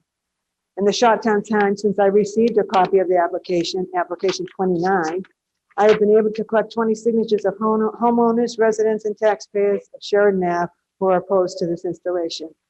In the application, with this thing that I'm showing you now, you'll see which shows the pole and the proposed additions to the pole itself.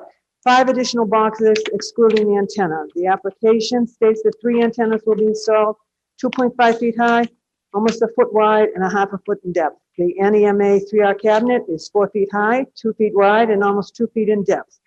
That's in that packet as well. In addition to this cabinet, there are additional boxes, a service disconnect and distribution box, as well as a service meter box. These are also, again, shown in that LE2 drawing.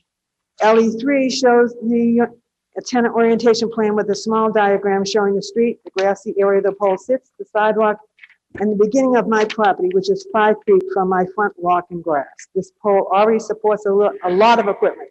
Existing primary power, existing secondary power, existing CATV, existing telco/fiber, existing terminal box, and a street light.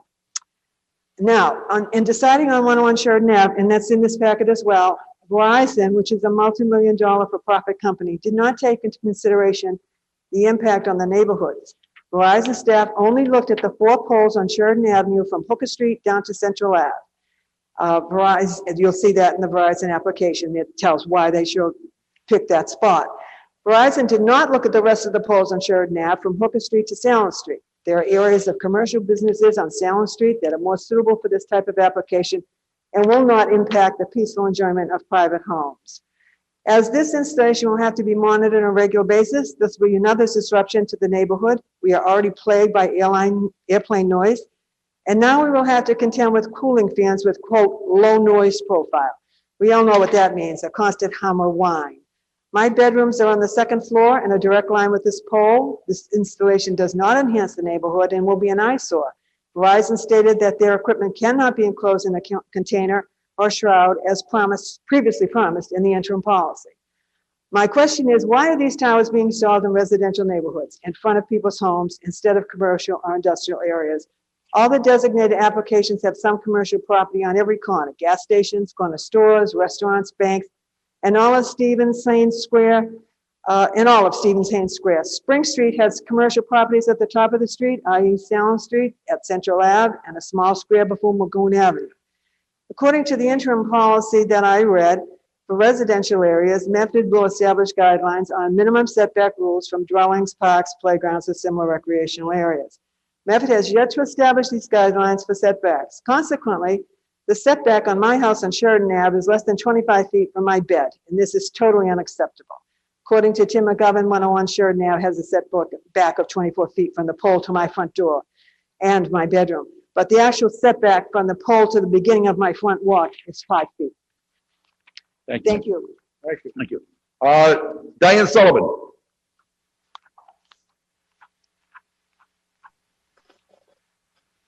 Diane Sullivan. Yes, thank you, President Caraviello. I'm sorry, yes, Jerome Street, West Medford. I just wanted to note that and really highlight seeing unity on an issue is actually really encouraging to me. I appreciate the pushback that is being given. And I just want to note that, you know, we're all coming and rallying around potential threats to public health. And I just want to note it's those things that we know are threats to public health. And I just want to highlight a couple and just hope that we can see the same type of rallying and the same type of unity around issues like racism and hunger and homelessness. So I just wanted to note that and put that on the record. I appreciate everybody's energy around this. Thank you. Thank you. Andrew Castanetti. Mr. Castanetti. Yes, sir. Name and address of the record, please. Castanetti Andrew, Cushion Street, Medford, Mass. I want to thank all the councilors for bringing this up and Mayor Marks and ex-citizens. I'm also very concerned about this 5G. As a matter of fact, if it's so safe, as the Verizon people were telling us this last few days ago, how about the mandatory, they put up a $10 billion bond for future possible health issues in 02155. By the way, I have a loved one who they plan to place one of these boxes in front of his bedroom window. And I'm very, very concerned. And it's unfair and it's appalling that we as a community, according to GAP, have no push or say because the government okayed them. I presume Verizon and the other entities of that nature had their people, you know, basically bribe the politicians to give them carte blanche. I'm very, very concerned. I'll see you Thursday night. Thank you, Mr. Castanetti. Mary Ann Bronson, did you have another question? I see your hand up. Mary Ann, Yes, hi. I just want to say I appreciate Mr. Penter's comments, but I would like to say he said that people in low-income areas don't understand these issues.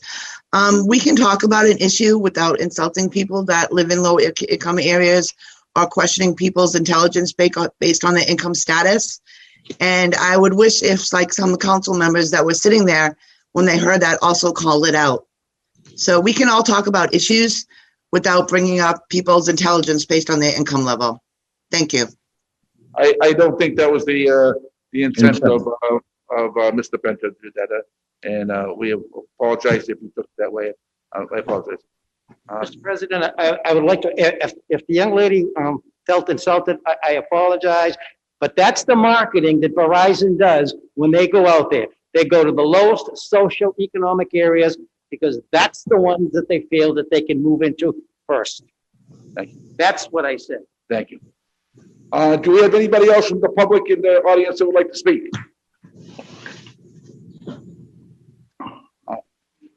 Only one is, just one is, just one, not two. Name and address of the record, please. Hi, my name is George. You can say 6 feet from him, you can stand there. Name and address of the record, please. George Silvestro, 1145 Bergen Road, born and raised in Medford. I want to thank Councilor Marks for standing up and stopping the votes on the night that they were doing that. The one that they did pass, the one and only that they did pass, and you stated that they're supposed to be away from parks. College Ave, it's Stearns Ave, I believe it is. You got College Field right there. Tufts College is right there. The school's across the street. And my house, they want to put a tower on the front of my pole. And they did a great job at taking the picture from Court Street because the pole is directly in front of my house, 10 feet from my property line, and the pole is only 2 feet from my property line. So it's a total of 12 feet.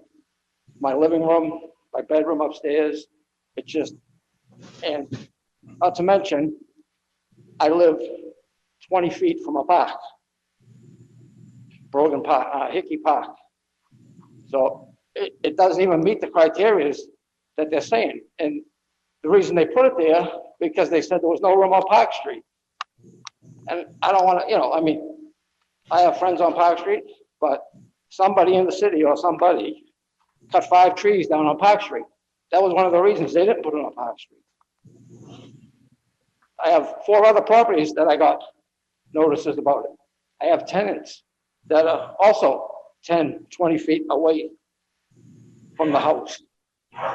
It's not right that 4 people on a committee have the right, or whoever put them there, to make decisions for everybody in the city. It's not right. And then it was the worst meeting I've seen in my entire life that I've watched. And believe me, I don't watch many meetings, but this meeting was just Brutal. they were clueless, and not to mention, they weren't prepared. They didn't have the right people on their team. They weren't prepared. It was just, it wasn't right, and it was a sad night. And to stay up till 11 o'clock, and they kept saying, "Oh, we got to end this."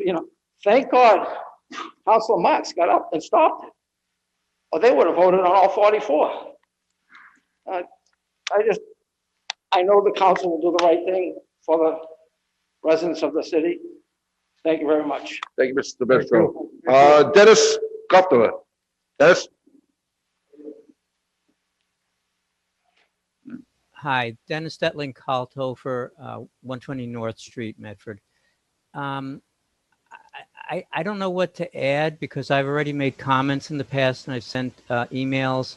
Just wanted to say that I'm very impressed with the what Councilor Marks has put forward as far as the resolution, and I hope that these measures pass. I know that it's always tough fighting the good fight against large corporations. I've been involved with this on and off all my life on issues of fighting racism, sexism, anti-gay bigotry. And this is not new to me, these kind of fights. And I know that what people do and their voice is speaking up and does have an effect. And I noticed that, I don't know if it's a coincidence, but when I wrote to President Biden that he should fire the head of the U.S. Postal Service, who is trying to destroy it, that the next day he appointed some members to that board. So I do think that public opinion does have an effect, and I think that the cities have an effect on what they say to the federal government. I think that the Federal Communications Commission is out of touch. And whether or not this technology, which I believe is not safe, but whether it is safe or not, I believe that an independent study needs to be made and that the city should have the right to regulate anything any kind of utilities that go into place in their cities. And so we should really fight for that. Thank you. Thank you. Do we have anybody else from the audience who would like to speak? Good evening. Name and address on the record, please. Good evening. My name is Marilyn Jordan, and my address is 101 Sheridan Avenue, That's my sister in the background. I have a question, where do we go from here? I know he put these, Councilor Marks put the amendments in. Will you be voting on them this evening? So if we get an affirmative vote, where do we go from there? Do we take that Thursday night to the ad hoc committee? We will be sending these recommendations to the mayor. To the mayor. So would it behoove us, because we've gotten signatures, we're starting to organize in the Sheridan Grant Ave area, would it behoove us to take those signatures up to the mayor's office? Anything you, if you'd like to, that would be helpful. Okay, and so once we do this and we get up to the mayor's office, should we then go visit the, well, I don't know if they'll let us come in mass if I can get enough of a group together, but should we go then to the ad hoc people? Are they in a committee by themselves, or are they in different departments? It seems to me you said they were all department heads. The mayor would give them to the ad hoc committee. She would. They would forward it to them. Mr. President, if I could? Council Marks. Thank you, Mr. President. You raised some excellent points, because what is the next step? And this committee was created by an interim policy, which was created by the previous mayor. So the previous mayor created this and selected these 4 department heads to be the ruling authority over this. So that's why they have the authority to vote on these applications. They can also deny them as well. But my suggestion is they requested a continuation for March 31st. And their meeting is coming up on April 8th, which is this Thursday.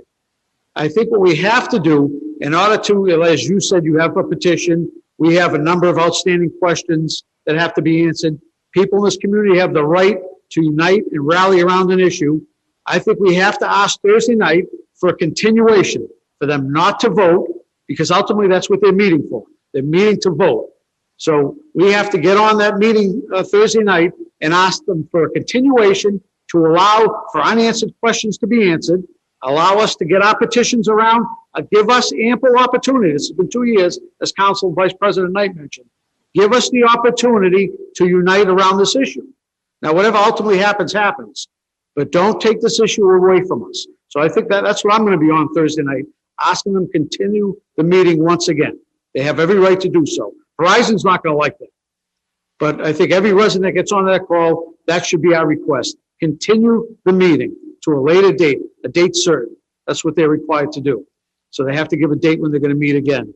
And then we have the ability to get together and start meeting and asking some of these questions and looking into the policy. Some of my colleagues brought up some great points.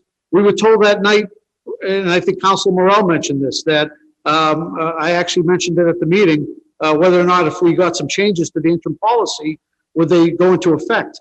And we were told by KP Law, which is a firm that's hired by the administration, that appeared to be on the side of Verizon, but that's a whole other story. We were told that whatever changes we make to the interim policy would not have a direct impact on these current applications. That's what we were told.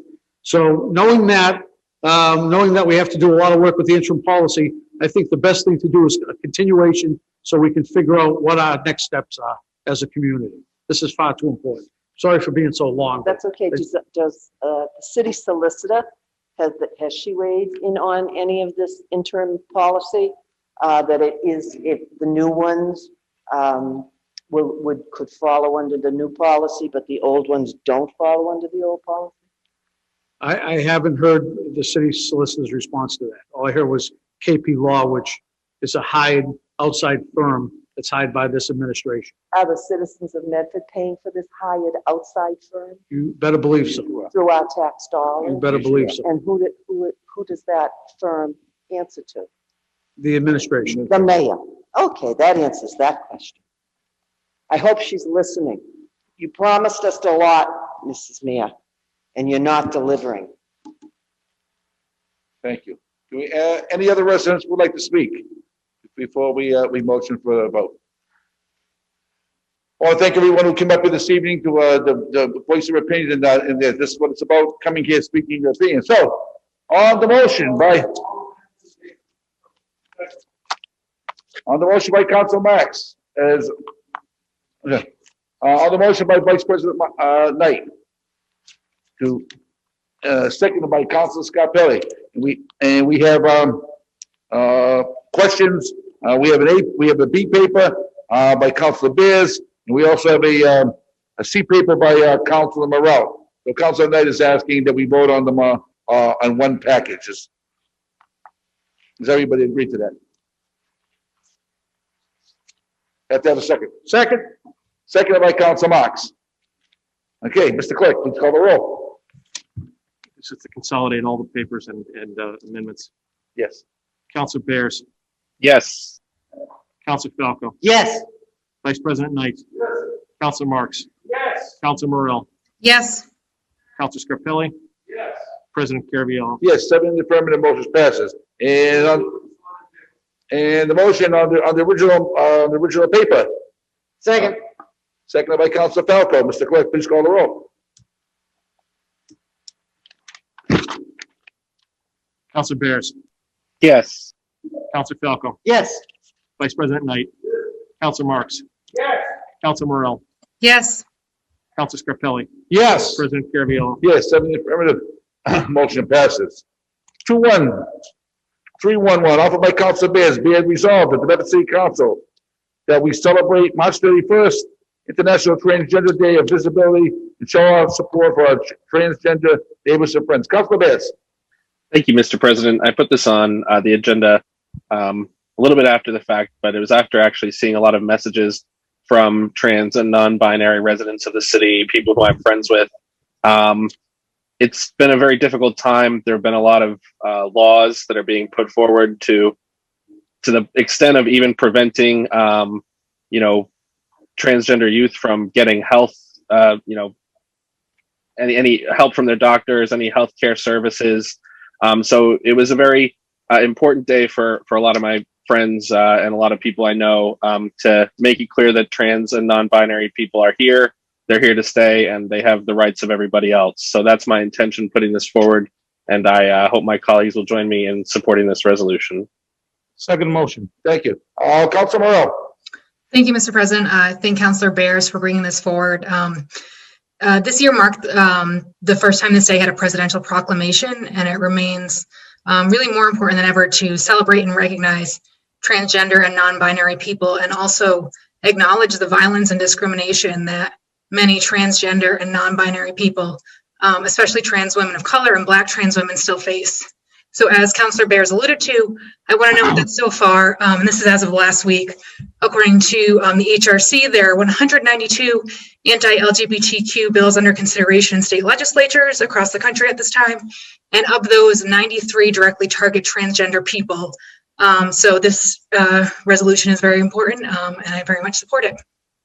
Thank you. On the motion by Council Bears, seconded by Council Scarpelli. Mr. Clerk, please call the roll. Council Bears, Yes. Council Falco, Yes. Vice President Knight. Council Marks, Yes. Council Morel, Yes. Council Scarpelli. Yes. President Caraviallo. Yes, 7 in the affirmative, motion passes. 2-1, 3-1-2, offered by Councilor Bears. Be it resolved that the Medford City Council expresses support of Bill 3207 and Bill 2129, an act relative to the payments in lieu of taxation by organizations exempt from the property tax. Be it further resolved that the Medford City Council express its support of House Bill 1469, an act granting the state of Medford the authority to require the adoption of institutional master plans subject to the review of the municipality. Be it further resolved that the city clerk forward a copy of this resolution to the Medford legislative delegation, as well as House Speaker Mariano and Senate President Spilka. Councilor Bears. Thank you, Mr. President. So this is these items are in regards to pilot payments in lieu of taxes. I know we've discussed this many times, as well as accountability for tax exempt institutions in our community. So the first resolve is regarding HD 3207 and SD 2129. That is a bill currently pending in the legislature that would allow cities and towns to enact a local option around pilots, requiring the 25% of what would otherwise be paid if these institutions were not tax exempt. Right now, as you know, pilots are voluntary, and we've actually had an example very recently. Harvard Vanguard down in the square used to provide a pilot payment to the city. It's a large building worth a lot of money, and it doesn't currently pay property taxes because it has an exempt purpose. They are no longer providing that pilot payment to the community, and that is because they decided not to, and they refused to come to the table with the city to negotiate a pilot agreement. So this legislation would allow, under state law, cities and towns to have the local option to have pilots be non-voluntary. The second piece of this, HD 1469, is regarding the institutional master plan home rule petition. It was approved by this council prior to 2020, and Representative Barber filed it again for this new legislative session, and that would require Tufts and large tax-exempt institutions to provide master plans to the city so that we can review and approve their plans for expansion. So that's the context here, and I hope my colleagues will join me in supporting this resolution. Thank you. We voted on that. Didn't we already vote on that? Vice President Knight. I think President Biden's going to know my name after tonight. Maybe President Spilka, maybe House Representative, Speaker of the House. One of this great. Mr. President, I'd ask that these papers be referred to the Subcommittee on Intergovernmental Affairs at this point in time. They have docket numbers. You know what I mean? I think we're getting. I said it last time. You know, we're foraying into the forbidden world of being state representatives and state senators these days. It seems like we're talking a little bit more about national politics and state politics than about local stuff. But I'd like to take a look at these bills in a little bit more depth to see what impact it's going to have on our community. You know, we have a number of tax-exempt organizations. We have a number of tax-exempt organizations that are struggling through this pandemic. Nonprofit organizations that do provide some good to this community. And I'd be concerned about the impact that a mandatory 25% tax would have on them. However, you know, it doesn't mean I'm opposed to it, Mr. President. It means that I want some more information before I'm comfortable voting for it. So I'd ask that this be referred to the Subcommittee on Intergovernmental Relations for further study. I second that, Mr. President. Okay. On the motion by Councilor Knight, second by Councilor Scarpelli, Councilor Bears. Thank you, Mr. President. Yeah, I just want to make the point that this is about home rule authority, and it is a local issue, and we should have the local authority to address these on our own, but state law currently prohibits that. So that's why these have been put forward. And, you know, I appreciate Councilor Knight's wanting to look at it further. I'd be happy to discuss that more, but it would provide us a local option. We wouldn't be making a decision tonight to mandate it, and it would still require state law to pass, and then it would still require an ordinance and discussion of the council. So there would be ample public process before anything would be instituted. Point of personal privilege, Mr. President? Point of personal privilege, Vice President Knight. Having worked in the legislature for a number of years, I've witnessed firsthand the fact that nothing ever comes out the way it goes in. And correct, these bills are not, have they been assigned the House number yet? Does not appear so, thank you. Eric Von Berg. Name and address for the record, please. Hold on, we get him. All right. I don't know. Eric Von Berg, 369 High Street. Good evening, President Carviello and members of the City Council. I am the Medford co-chair of the Medford Somerville Pilot Working Group. And these are bills that we've worked hard to get in front of the legislature that would give the option to create pilot ordinances and to collect pilot taxes. It doesn't mean that the community has to do anything, but it will give the option for doing that. And that's why we're looking for support for this, to get it in and get it more than just a docket number, to get it to be a resolution. And this is really an important bill because of the budget shortfalls in the community and the money that is lost in communities that nonprofits don't pay taxes for. And I think it's really important that the City Council vote in favor of this. And thank you for my time, and thank you for the support you may give. Thank you. Council Scarpelli. Thank you, Mr. President. I understand Council Bears' attempt, but I too follow with Council Knight's thought process of what this would do to a lot of nonprofits that are really taking a beating and do provide a huge benefit for our community. So I understand the concept when you're talking about the Tufts universities, the Harvard Vanguards, but they're a lot smaller. So I think in discussion, before I would vote on anything positively with this, I think that Council Knight is correct, and I would extend more of a discussion to understand it in depth. So I would second Council Knight's motion. Further discussion? Mr. On the motion, President. I'm sorry. If I may. Council Bears. Yep. And I hear that. I just wanted to maybe allay some concerns off the bat that the language that was in the bills that were in our packets this week would only apply to institutions with greater than $15 million in exempt property. So wouldn't apply to many of those small nonprofit organizations in our community. And I would ask that the Intergovernmental Affairs Subcommittee meet within 90 days to discuss the issue.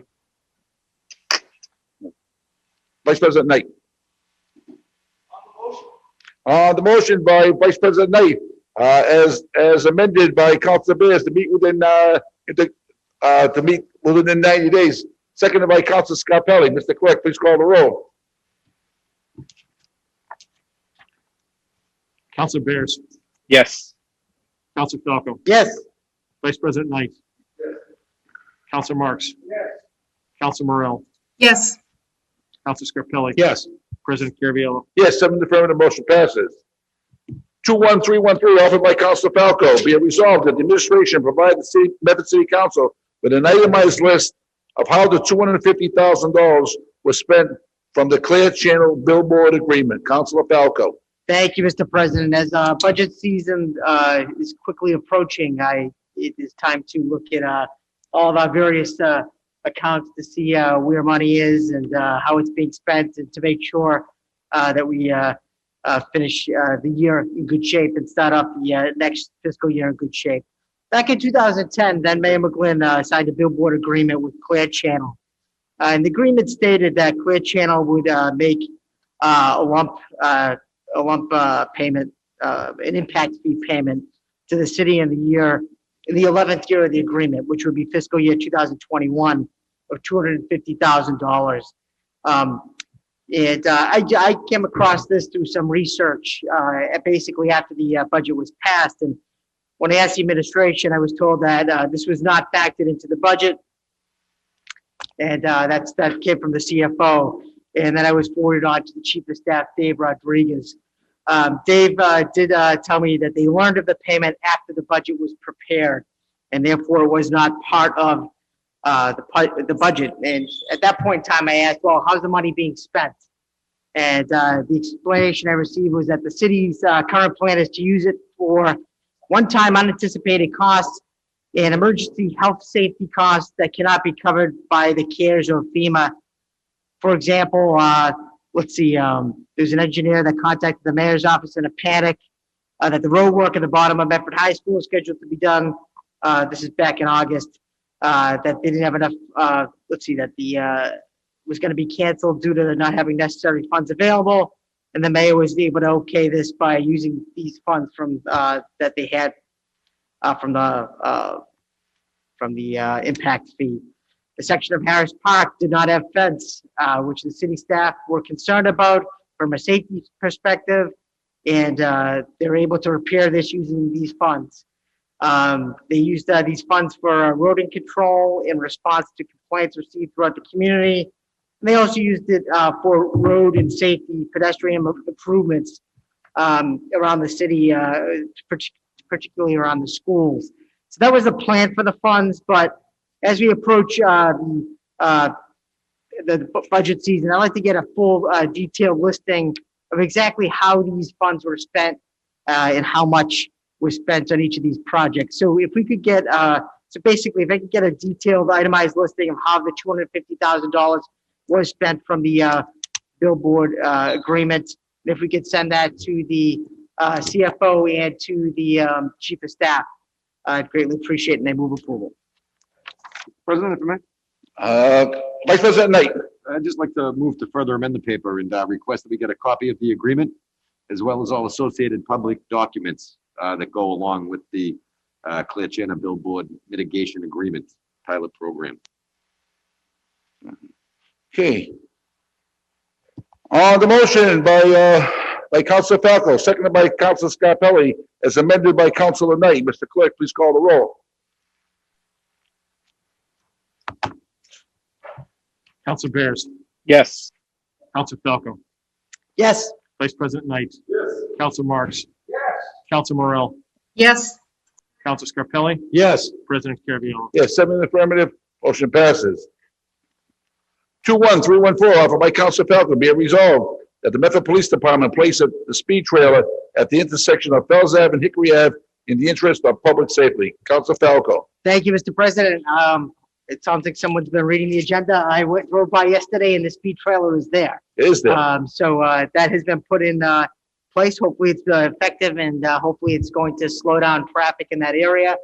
As we know, traffic has been a major concern in that Fells Ave neighborhood. We had a committee, the whole meeting there back, I think it was in November of last year, that was well attended.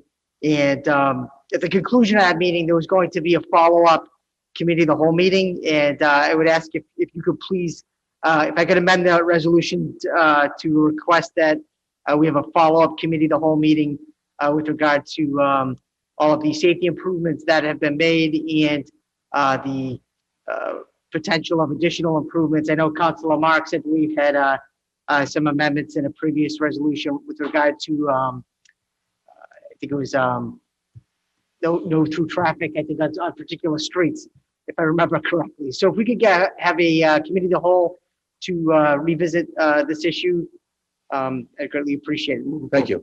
On the motion by Councilor Falco, as amended by Councilor Falco, to have a committee of the whole meeting, seconded by Councilor Mark. Mr. Clerk, please call the roll. Council Bears, Yes. Council Falco, Yes. Vice President Knight, Yes. Council Marks. Yes. Council Morel, Yes. Council Scarpelli. Yes. President Caraviallo. Yes, 7 in the affirmative, motion passes.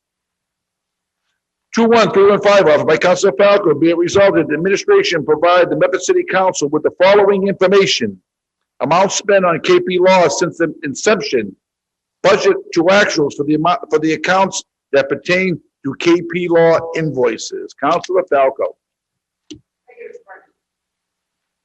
KP Law has been a point of conversation, I think, since they started doing business with the city of Medford. And I know that there is I believe it's a $5,000 a month retainer, and it's basically $60,000 for the year. But there's work that they do outside of their general month-to-month work.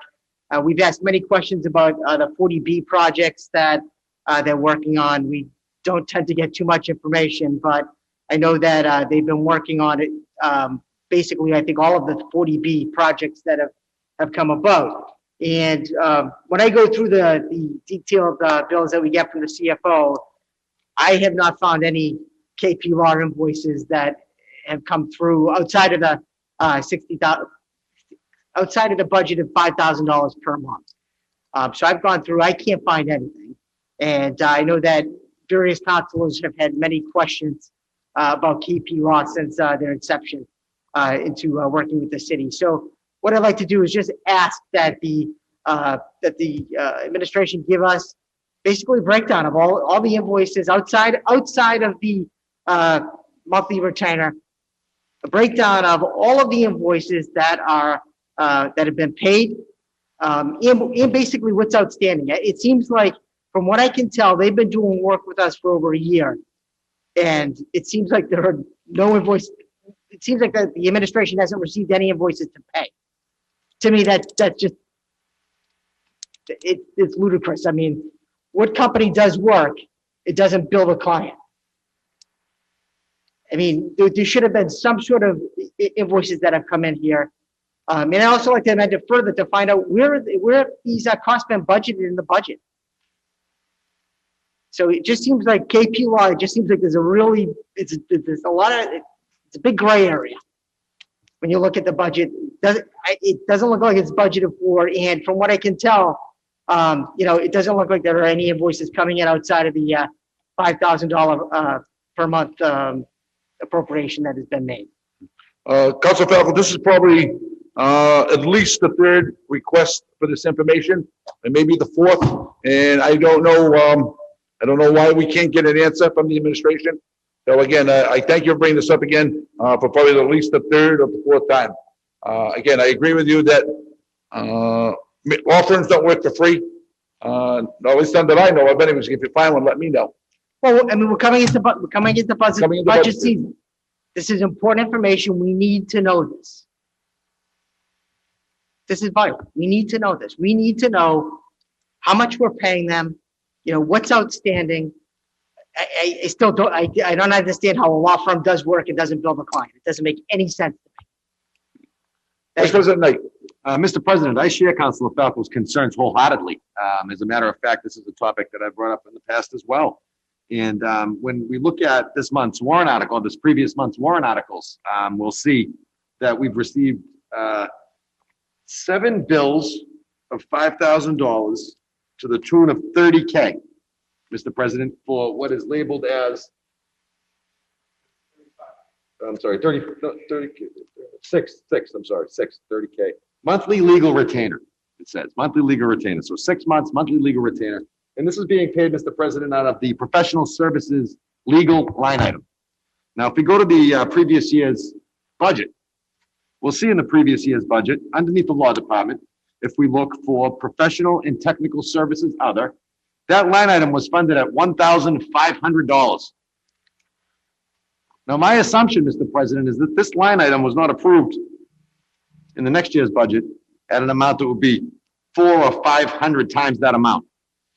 So with that being said, it appears to me that they're doing some deficit spending, and come the end of the year, there are going to be some little fuzzy math transfers that we're going to be doing over here to figure out how we're going to pay for this, Mr. President, because quite frankly, I don't see that it's being paid for out of an account that's funded to the level that it's being built.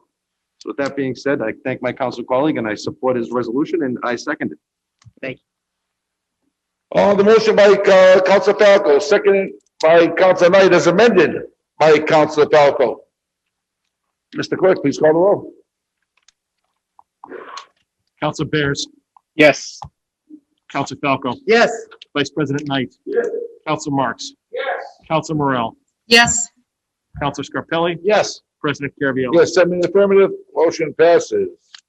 I think we've gone through all the questions. Am I correct, Mr. Clerk? I believe so. Okay, public participation. By David McKillop, 94 Rockland Road, FMS. I, David McKillop, would like the opportunity to discuss public properties in Medford and the procedure in changing said name. I would further like the clarification on what rights the majority of the city have in being able to have healthy dialogue and discussion when it comes to said changes. This issue has been a dividing rod in our city, and citizens are not feeling like they have a say in the matter.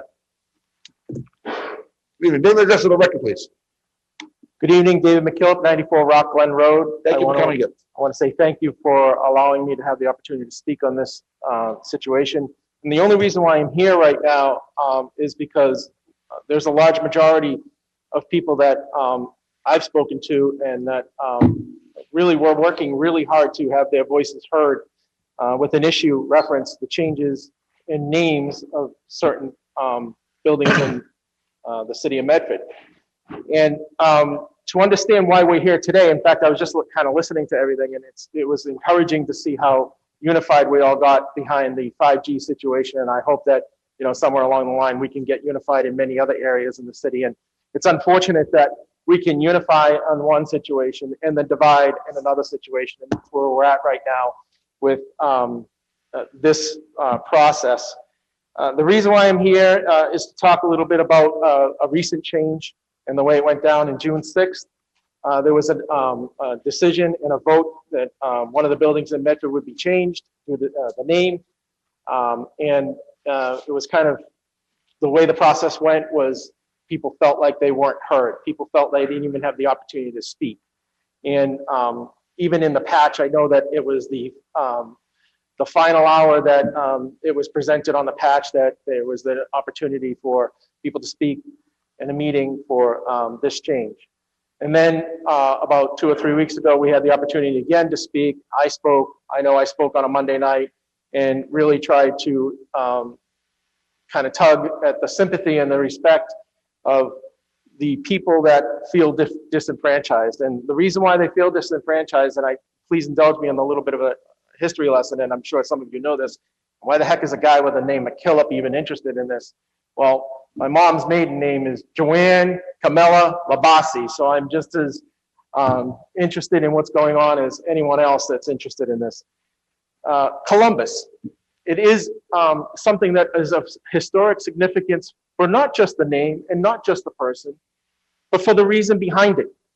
Columbus is a word now that symbolizes something that's very important to the Italian American community. Columbus, back in the 1800s, for Italian Americans, was a person that did do a lot of discovery. But in the late 1800s, 1890s, I don't know if a lot of you know this, but Italian Americans were treated very poorly. In fact, I would go as far as to say, like dirt. They were treated so poorly that there were certain Italian Americans that were accused of a murder they did not commit and were acquitted. And people didn't like that. So they actually pulled these people, dragged these people out of a jail, and they lynched them. They lynched them. They lynched Italian Americans. And this got so bad in the United States that two countries were separating because of it. The United States and Italy. Dignitaries from Italy were removed from the United States. Dignitaries from the United States were removed from Italy in the 1800s. Imagine this situation and how it catapulted the Italian American community into a totally different level. In 1891, the President of the United States recognized what was going on, recognized that this just cannot continue. So he did something unprecedented in its time. He went and he offered condolences and money to the families of the lynched Italian Americans to help them offset the situation. He also took it one step further. And with the help of the Italian consulate, he created a day of remembrance and gathering and family, and that was called Columbus Day. It was only supposed to be one event, and then it goes away. That became so important to the Italian American community because what it did was it took them away from a racist situation. There it is, that's the word. This was a tool, a facility that the President of the United States put together with Italy to remove racism or help move the Italian American community closer to inclusiveness. It became so important that it became Columbus Day. That it was so important to the Italian American community that Italy itself created a statue, not unlike the Statue of Liberty, and sent it over to the United States in response to what the president did. So Columbus is not Christopher Columbus, the person, not just that anymore. And by the way, looking at a person through the lenses of today, shame on us. Shame on us. The history that people are talking about, the jury is still out on that. We're not quite sure. So let's really just understand where we are today. Christopher Columbus and that statue meant a heck of a lot more to Italian American people than what is perceived as of today. I was really happy, and kudos to Councilor Bears for bringing out the Transgender Day. Kind of the same thing. It's interesting. We could bring out a Transgender Day, and yet we can start to remove this icon of a name from buildings. Now I'm hearing that it's being considered to be removed from parks. Now I'm hearing that we're moving on to other names. I mean, where does this end? Where does this go and where does this end? At what point do we start taking a stand and saying, this is our community, let's breathe through the nose. And if we're going to make changes, first of all, I want you all to understand, we know the decision was made. We also know it has nothing to do with the city council in the respect of making that decision. That's not what we're here for today. We're here to say our voices were not heard. When we had the opportunity to be heard, we were given 2-minute intervals, and we were asked not to repeat. Not unlike the part that you're frustrated with 5G, right? You were very frustrated with that. Imagine the people on that Zoom meeting, because, and no disrespect to anyone, we can't come here to talk to the city council, so we have to talk to them on Zoom. I'm sorry, on school committee, my apologies. So we had to talk to them on Zoom. And we were given 2-minute intervals and asked not to repeat ourselves. Can't even get a point across in 2 minutes, I'm sorry. And I tend to be a bit long-winded, so I like to speak.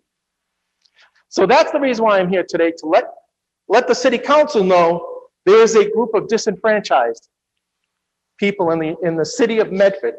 It doesn't make any sense to me that we can allow that when we're talking about so many other things that address those issues.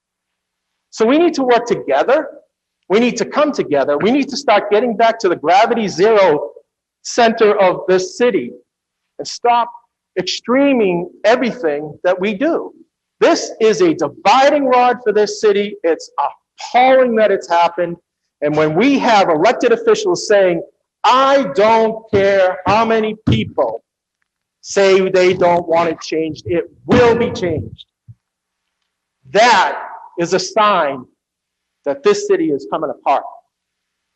When we have the people signing a petition, and over 630 people signed that petition and gave it to the school committee and said, hey, we don't want this to happen. And just over 300 people said, hey, we do want this to happen.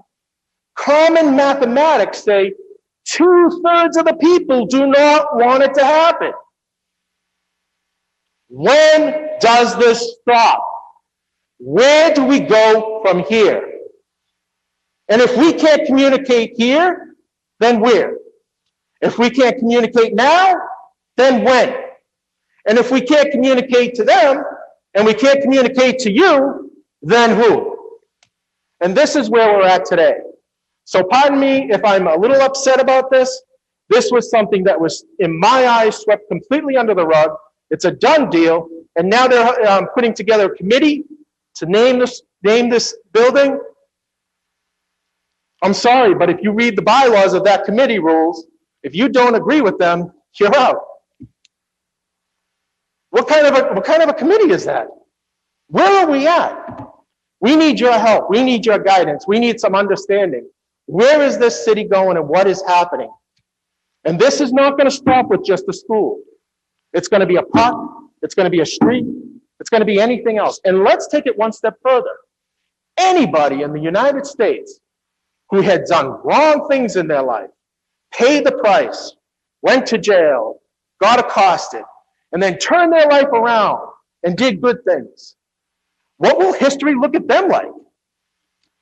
Let's take it in a step further. A celebrity business person anywhere in the United States makes a donation to another city. Where do they go when they're looking for that? Mr. McKillop, you're coming upon your 10-minute mark. Okay, thank you. All right, thank you. So I leave you with just this. What makes the human spirit work is this. What drives us is this. What makes us so great is that we are imperfect and we learn from the people before us. We don't erase them. Thank you. Thank you. And as you know, as you stated, this body does not have the ability to name schools. And I did a little work today, and the name of parks would have to go before the park board, any change of that. But as far as buildings, like you see, the city yard got named after Mr. Pompeo, and that was a decision of the mayor. You see, like the street corners, those are decisions of the mayor. Those, I mean, the city council can make recommendations, but ultimately it is a decision of the mayor. I thank you for your time this evening. Mary Ann Broxton. Mary Ann? Hi, thank you. I want to start by apologizing because I thought you were actually going to talk about the City of Medford Committee Housing Plan in this meeting this evening. So I would like to address my public comments towards that. I know that last week. Sorry. Go ahead. To what? The City of Medford Housing Report. We're not discussing that this evening, Mary Ann. Yes, but may I make it? We had a meeting earlier on that. Yes, I know, and that's why I apologized to begin at the beginning of my statement, because I thought you was actually going to be discussing it in this one. This But may I is make- on, the public participation is on something, it's on public properties, not on the housing protection plan. So, but my comment actually reflects Mary, to. Mary, hold on. Whoa. Mr. President, with all due respect, public participation is an item where individuals in the community can get up and speak. If You can Mr. speak on McKillop's this done and after we're Mr. done. wants to go, After we're done. you can go.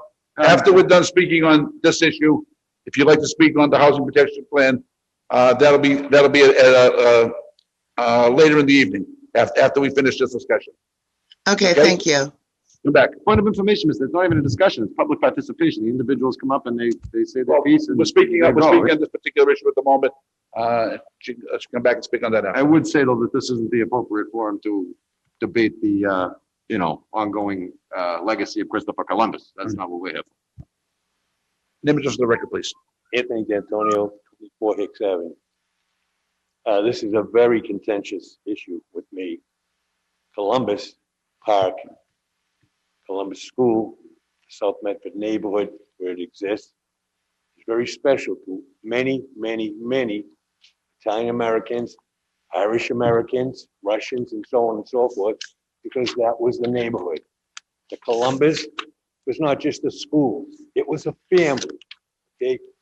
My grandfather came from the sulfur mines in Italy and busted his hump to realize the American dream. Never asked for anything. My other grandfather, same thing, donated to that school, donated to the St. Clement Church. They worked hard. They never put their hand out like everybody's doing today. Give me more, give me more. All right? So it's not just a school. And shame for this stranger who comes to the city of Medford and decides he doesn't like Italians, so he's gonna change the damn name. I'm sorry, but that's we're what not it going is. down. We're not going down that road. All right, we're not gonna go down that We're road. not going down that road. What you're doing is you're taking history away from the people in South We're Medford. not going down that road. Well, no, they're taking history away from the people in South Medford. You don't do that, all right? Thank you. They're gonna do something different with their Thank lives. Name and address of the record, please. Robert Penta, 0 Summit Road, Medford, Mass.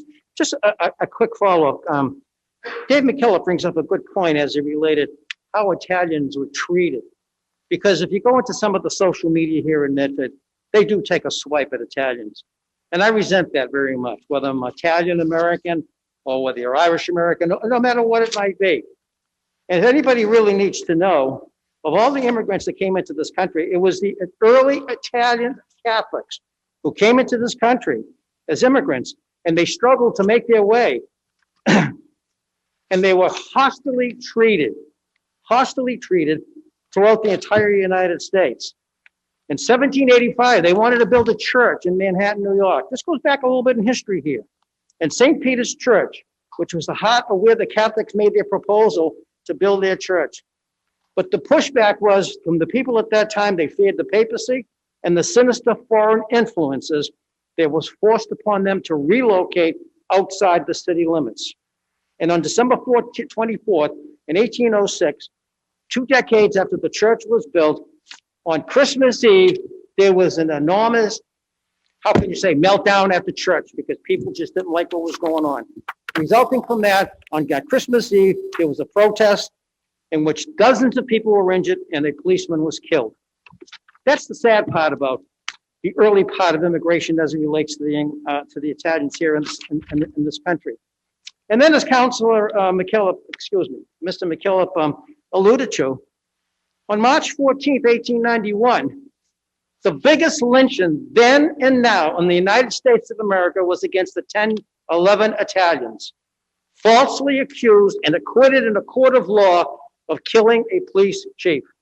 And there was a mob riot after that situation that took place. And because of that mob riot that took place, and he was becoming the president of the United States, Teddy Roosevelt, who everyone thinks he was a great guy, he might, but in some people's, he indicated it was rather a good idea that those people were lynched. And then a gentleman, his name was John Parker, who helped organize the lynching, said the following. He said of Italians that they are just a little worse than the Negro, being, if anything, filthier in habits, lawlessness, and treacherousness. Well, I resent that. And that today spelled, unfortunately, divisiveness that's taking place. The Medford social media, for those people who wouldn't even have the tolerance to allow a different conversation to their revisionary history, has alluded to exactly what Mr. McKillop is talking about. You just went through a 5G conversation, very nicely and tastefully said and done, and respectfully done. This has not taken place in the city with this particular Columbus School issue.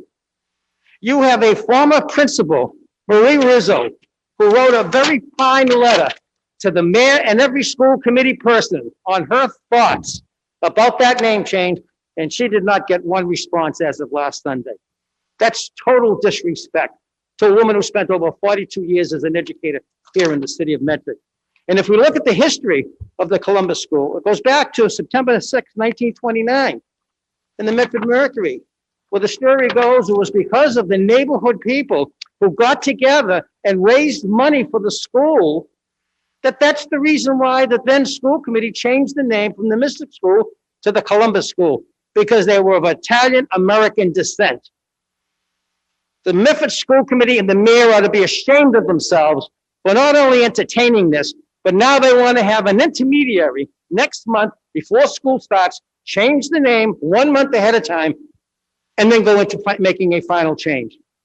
You want to talk about having kids all screwed up and parents all screwed up? There it is right there. A school committee that can't even listen to the people. It's a shame. What you guys did tonight set the tempo of how a discussion should take place.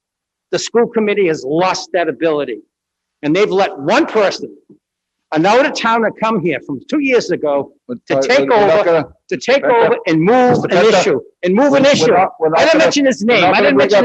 We're not going to bring up anybody's character. I said I didn't mention his name. I don't care.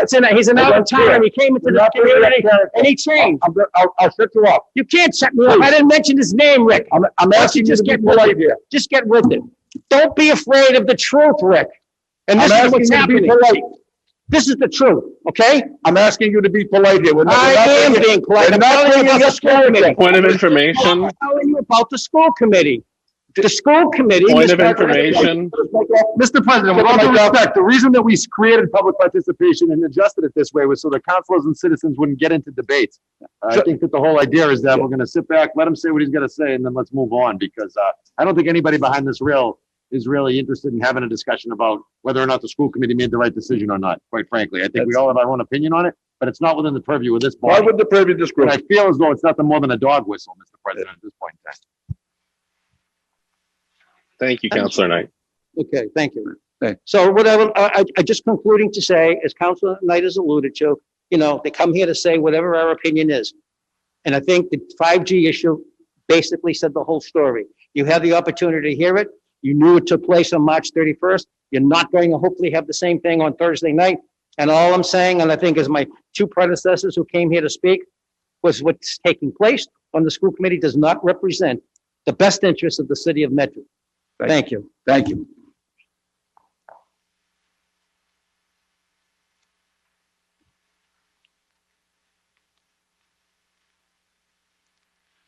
Name and address of the record, please. Tony Puccio, 11 Tanger Street, Medford, Mass. Thank you for listening to me. Thank you all for being in this beautiful chambers tonight to hear us. I'm not going to beat up a dead horse. Those ships have sailed, so to speak, the proverbial ships. The reason I'm coming up is because I want to know, to follow up what Mr. McKillop said, what can we do as a city council to help prevent this from occurring over and over and over? Is there anything this council can do to enact an ordinance or or some type of rule to prevent this from becoming, I'm not talking about the school committee, with all due respect to the But president. going forward on other buildings, there is Other no buildings within the actual, city. there is no actual procedure in writing. Understood. Maybe, if the Understood. administration wants to adopt an actual procedure, that is up to them, but currently there is nothing in writing. Right. That gives us a procedure on where to go. Exactly, Counselor, and that's what I'm saying. Can this council take a step in that direction to help present, you could see that, you could feel the anger in the air, just in this room with only so many people in here. Can you imagine what's going on in the rest of the city? Of course you have. And again, I don't want to go on and on about this. I'm trying to move forward, okay? I'd like to see this council, if possible, and I'm asking, if you could get your heads together and come up with some type of rule or something, just to show that, you know, hey, you can't just come in here and just all of a sudden just change some rules because you said so, because you felt like it. We need some input from citizens in this city, okay? Before large decisions are made. Again, I don't expect you to check with every individual person in the city. That's not what I'm saying. But there should be better communication when large decisions are made with members of the city. And that goes, I'm not speaking for the city, the school committee. I'm speaking for the city council and the school committee. I would just appreciate it if you know, especially during the pandemic, where some of us feel marginalized because I don't want to say any groups, you know, but there's some people who aren't really good with Zoom, and they weren't able to get on and voice their opinion. These people, they feel marginalized because this all happened, and they feel like it happened behind their backs. They may say it happened in June and they had all this time, but you know, I don't want to talk about the committee anymore. What I'm trying to say is, please see if you can put your heads together and come up with something to help, not so much prevent this, but just so that the community can have more participation and say in such large decisions. I would appreciate that. I respect you for listening to me tonight. Thank you. Thank you.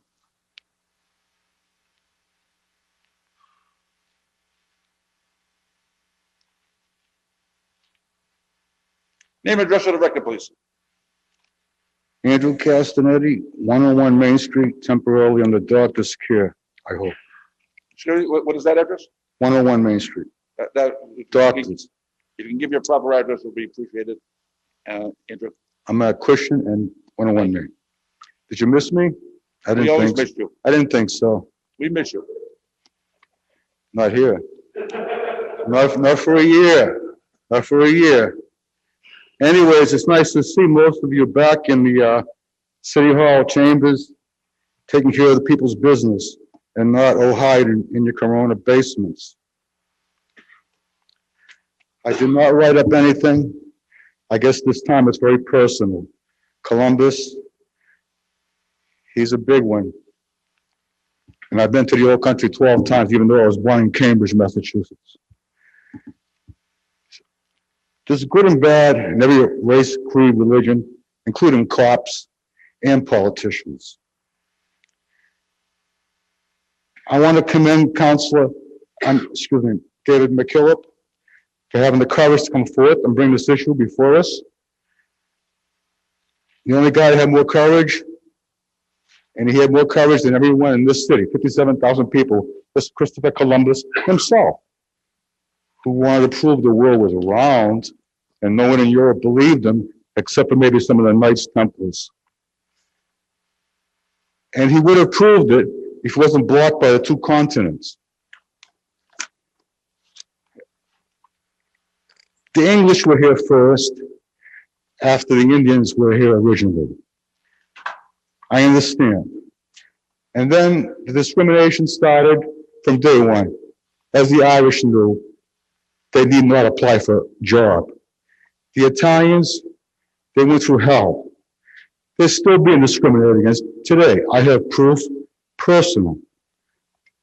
It's just the way it was, the name was taken away. It was not fair to the people. They had no forum in person. And I can go on and on and on. I won't mention Sacco Vanzetti and the hangings in New Orleans, Louisiana. They were pulled out of the jail and hung. I think I'm just gonna cut it short. Say I'm disappointed. However, I'm gonna ask the city council, with all your legislative powers that you still claim very often, can you put this on the November ballot to save, keep, and reclaim our Cristoforo Columbus school name? Is that possible and doable? If somebody wants to, if a council wants to do that, that's. If anyone has But a again, gumption, this doesn't fall within our purview to change names. see, with your legislative powers, you cannot put it on the ballot. If you want to. Is that possible? If someone wants to make that motion, they can do that. It is possible, sir. Mr. President, I don't think anybody wants to even get into this I situation. don't We've already know. said this from the start. Yeah, This isn't our school, this isn't our purview. It's a done You know, deal. the school committee made their decision. Yeah, the decision has been made. This council has no power to overturn it. If you want to go out and get some signatures and put it on the ballot, that's your. I'm still working on my owner occupied real estate tax exemption, chapter 59, section 5C, for 21 years. This is not fair. You insulted, not you, some peoples have insulted a lot of people in this city. And it's not going to stop. Mr. McKillop was right. Where it stops, nobody knows. And I don't want to go down that path with this cancel culture. It's horrendous. Matter of fact, this political correctness has turned my Christmas upside down.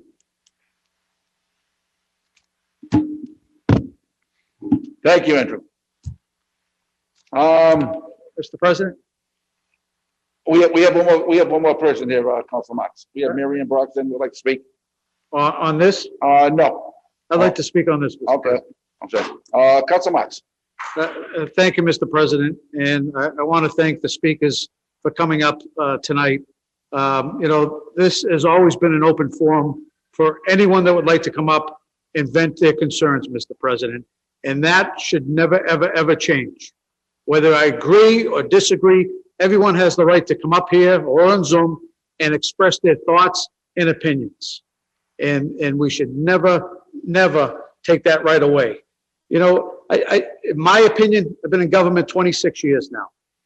And I'm not, afraid to say that, Mr. President. I'm proud of my years in service. I think the one major flaw with this process is the fact when the resolution was offered, it was offered to do something certain by a certain date. It wasn't inviting people to give input and say, what are your thoughts about this? How do you feel about this? Let's take the name out of it. Doesn't matter who the name is. The names are interchangeable. The process was flawed from the start because it didn't ask for public input and give people the ability to get up there and say, these are my issues. And once that happens and you set that into motion, right away, you're going to disenfranchise a certain number of people on the other side, whichever side it may be. Sometimes you may be on the prevailing side. Sometimes you may be on the losing side. Well, that doesn't matter. So right inherently what happened from the start is this process was flawed because right away it said, we're going to do this and by a certain date. And that's a problem, Mr. President. If the resolution read, we're going to discuss this and look for input, we're going to discuss other options, other alternatives, it would have been a whole different scenario. And I've heard this from members of the community, even people that are pro, changing the name and people that are against changing the name. I've had more people come up to me that are against changing the name, saying it has nothing to do with Columbus. Honestly, nothing to do with Christopher Columbus. It is all to do with the process. And when there's a sense of frustration out there, as you're hearing, and it starts to build up, this is what you're going to have. You're going to have a divided community. And it's really unfortunate the way it rolled out. I don't think anyone else behind this reel can speak to the fact that I was the only member behind this reel to actually vote on a school name. The only member. And guess what? Guess what? I voted against the name that was offered by the school committee. And I won't bring up the name because the school's named after that person now, and so be it. I was the only member to vote against it. And my reasoning was, at the time, Mr. President, that the school committee changed their policy because you had to be deceased in this city under the school committee former policy in order to have a building named after you. And they took a vote to change the policy because they wanted to name it after someone that was very much alive. So they changed the process in order to name it after who they wanted to. And I was a new member of the school committee. It was a difficult vote. It was against a very prominent person in this community. But I stood tall, Mr. President, because that's what I believed in. And I think that's what's happening now, Mr. President. The process is inherently flawed. And we're never going to be able to come to the middle with a flawed process. And I would respectfully ask the school committee to reconsider. Take a look, revisit this. There's no rush to judgment, Mr. President. That school's been named that way for 100 years. There's no rush to judgment, Mr. President. It's more important to me that this community unite, especially during these difficult times, than to try to pass an agenda. That to me is far more important that we unite as a community, like we heard about 5G. So I would respectfully ask that the school committee, when they're in their deliberations, I know they set time frames and so forth, but they respectfully look at what is being done to this community, ripping this community apart. Some of these wounds you're not going to be able to heal. But guess what? It's not done right now. So we have time to say, let's take a step back. Let's take a look at it. Thank you, Mr. President. Thank you. Mr. President, Councilor Morell. you may see her, but Sharon's she's had her hand up for quite some time. Mary Ann's been waiting a while, and we have a couple of others after Mary Ann. So she's been waiting a while, so we'll let Mary Ann speak. Mary Ann Broxton. Mary Ann? Hi, sorry. I'm getting off the topic, so is that okay? That's okay. You've been right. waiting long enough. Okay, cool. Thank you. So what I wanted to talk about again was the City of Medford housing proposal plan and again, I'm sorry that I thought it was in this meeting, but it's basically to address the comments on the resolution that, I'm sorry, I believe Councilor Marks offered last week, talking about the two lower income funding apartments that are coming up for, to not require the funding anymore. And he said at that time that if we do those and the four that are proposed, it would equal out to be 11%, which would push us over the 10% that's required by the state. But actually, if you look at the report itself, on page 80 of the report, it states that even if currently there's 3 apartment buildings that are being proposed that are in the pipeline, and there's one more that's being proposed. And even if all 4 of those were to go through and be built, that would only bring us up to 10% 9.1%. It wouldn't even bring us up to the full 10% that the state is required by the state. I love affordable housing. I think we should have more of it. I think we should go well beyond 10% in the city of Medford. But the issue that I have is, so the apartment building that's being proposed on Mystic Ave is 378 units, and 96 of them will be affordable, which is great. Mystic Ave, again, is an environmental justice area, which was named by the Medford Resilience. Point of information, Councilor Marks. I just want to make sure, because we did have close to a 2-hour meeting prior to this meeting, and I just want to set the record straight. The report we received from J.M. Golson regarding the draft housing production plan, if you look at it on page 82, it talks, as Mary Ann just mentioned, about the Chapter 40B projects that are currently in the pipeline in the community. And this is the report. This is not me stating it. It says if all 4 of these projects come to fruition, Medford will have an additional 1,087 units eligible to be counted on the subsidized housing inventory, bringing the city's portion of the SHI units to 11.7%. So I just want to set the record straight that according to this report, that's not me, and the consultant that was hired, if these 4 projects in the pipeline, the 40B projects come to fruition, we will be over the SHI rate that's required by the state. Okay, thank you. I'm sorry, because I just saw it in the one part of the text there where it said it would only bring us up to 9.1. But, I also believe that because these are 40B projects, there's some sort of contingency that would say that all the units that are developed can be considered underneath the safe harbor as opposed to just the affordable units that are in the That's why it's 1,000. It's 1,000 something, 1,087. Thank you. okay, and the point that's okay. The point that I would like to get to is that in the Medford Resiliency Report, it said that a majority of people of Medford, the families that live here, own 2 cars. So if we're putting 378 units, most likely people will have a car. Maybe they may have 2 cars. Yes, it is right in front of an MBTA bus stop. So maybe they will use the bus to commute back and forth. But the issue that I have is that prior to COVID, the 95 was extended into Arlington. So there's more people on the bus now. And knowing that the 326 and 325 were canceled and the 95 was recommended to be one of the buses that people that usually take that route use, that's even more people. And I know last week that Zach Bears asked to the amend when you were talking about bus route 70 being continued again, that he added into 326 to be considered. But you have to look at, okay, so there's 378 families in there, however many, if it's a 4 people family, how many more people are going to be on this one bus that's already extremely crowded, and you're putting a multifamily unit in an already environmental justice area for people? So that's my concern, is that are we also going to make sure that, all right, what is the MBTA going to do about this? Are we going to have an overcrowded 95 that it's going to take you an hour, maybe, if you're lucky, to catch the bus in the morning to go someplace, because we're going to have this more many people? And like I said, I'm not against affordable housing. I love it. We should be going beyond 10%. We should be going on beyond 11%. But I feel like it's always, okay, why are we putting them in areas that are mostly specific environmental justice areas? Like how is that going to affect the community if we have this many people coming in and living in the community? What is that going to do to our resources? If they all have a car, how is that going to affect the smog and the soot that's in the air for people?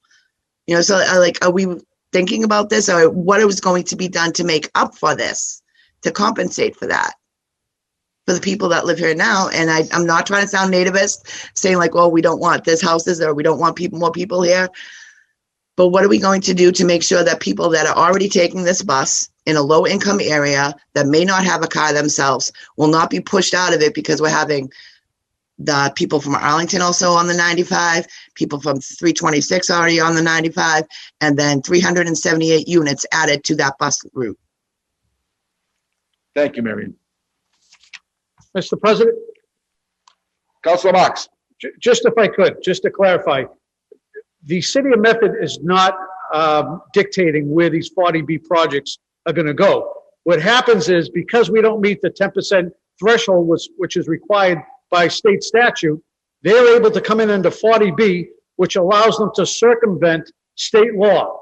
And that's what's happening right now. So they can pop up and go anywhere they want in the community. We're not picking particular sections for them to go in.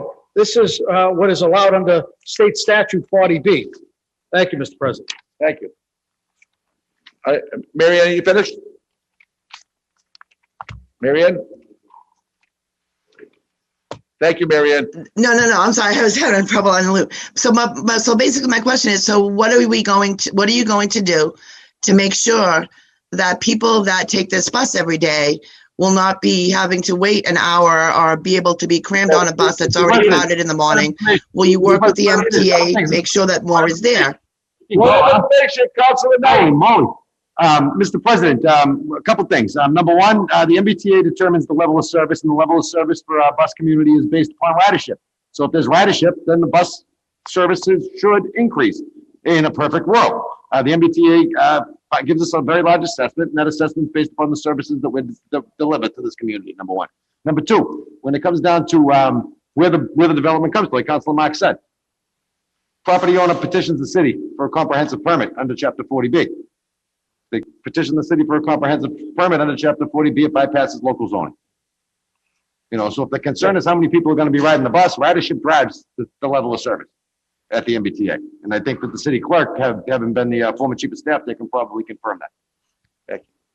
Are you, all right, Marianne, you? Yes, thank you. All right. Thank you, Marianne. Sharon DeSo, name and address for the record. Sharon? Name and address for the record? We have you, Sharon?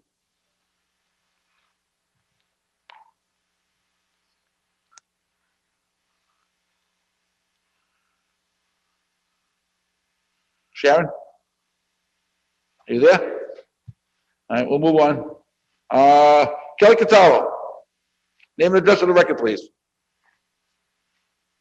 Mr. Clerk, will you unmute Kelly Catalo, please? Kelly Catalo, 46 Otis Street in Medford. I understand the processes, the way the process is right now, but there seems to be, people are missing the connection between the naming of the building and the value of the building. So protecting the asset definitely is in the purview of the city council. Regardless how this goes this point forward, I think that the council should come together and should have a meeting in regards to the naming of any city building in the future. A lot of people that have been in New York City can have fond feelings for Rockefeller Center. And how many people would not be happy if it was named Trump Center? How many people would be happy with that? The naming of a building absolutely goes to value. And I'd like to see the city council come together in the future to perhaps come up with a resolution so that we don't all of a sudden see the renaming of every building in the city based upon the feeling of 4 people. Thank you. Thank you. Do we have any other, I think we're done with any more public participation. I don't see any more hands up. I think, we have one paper under suspension, by Councilor Marks. Motion to take the paper under suspension. Oh, you want to take that off the table also? Okay. On the motion by Councilor Knight to take paper, hold on. To take paper 21307 off the table. Seconded by Councilor Scarpelli. Mr. Clerk, please call the roll. Council Bears. Yes.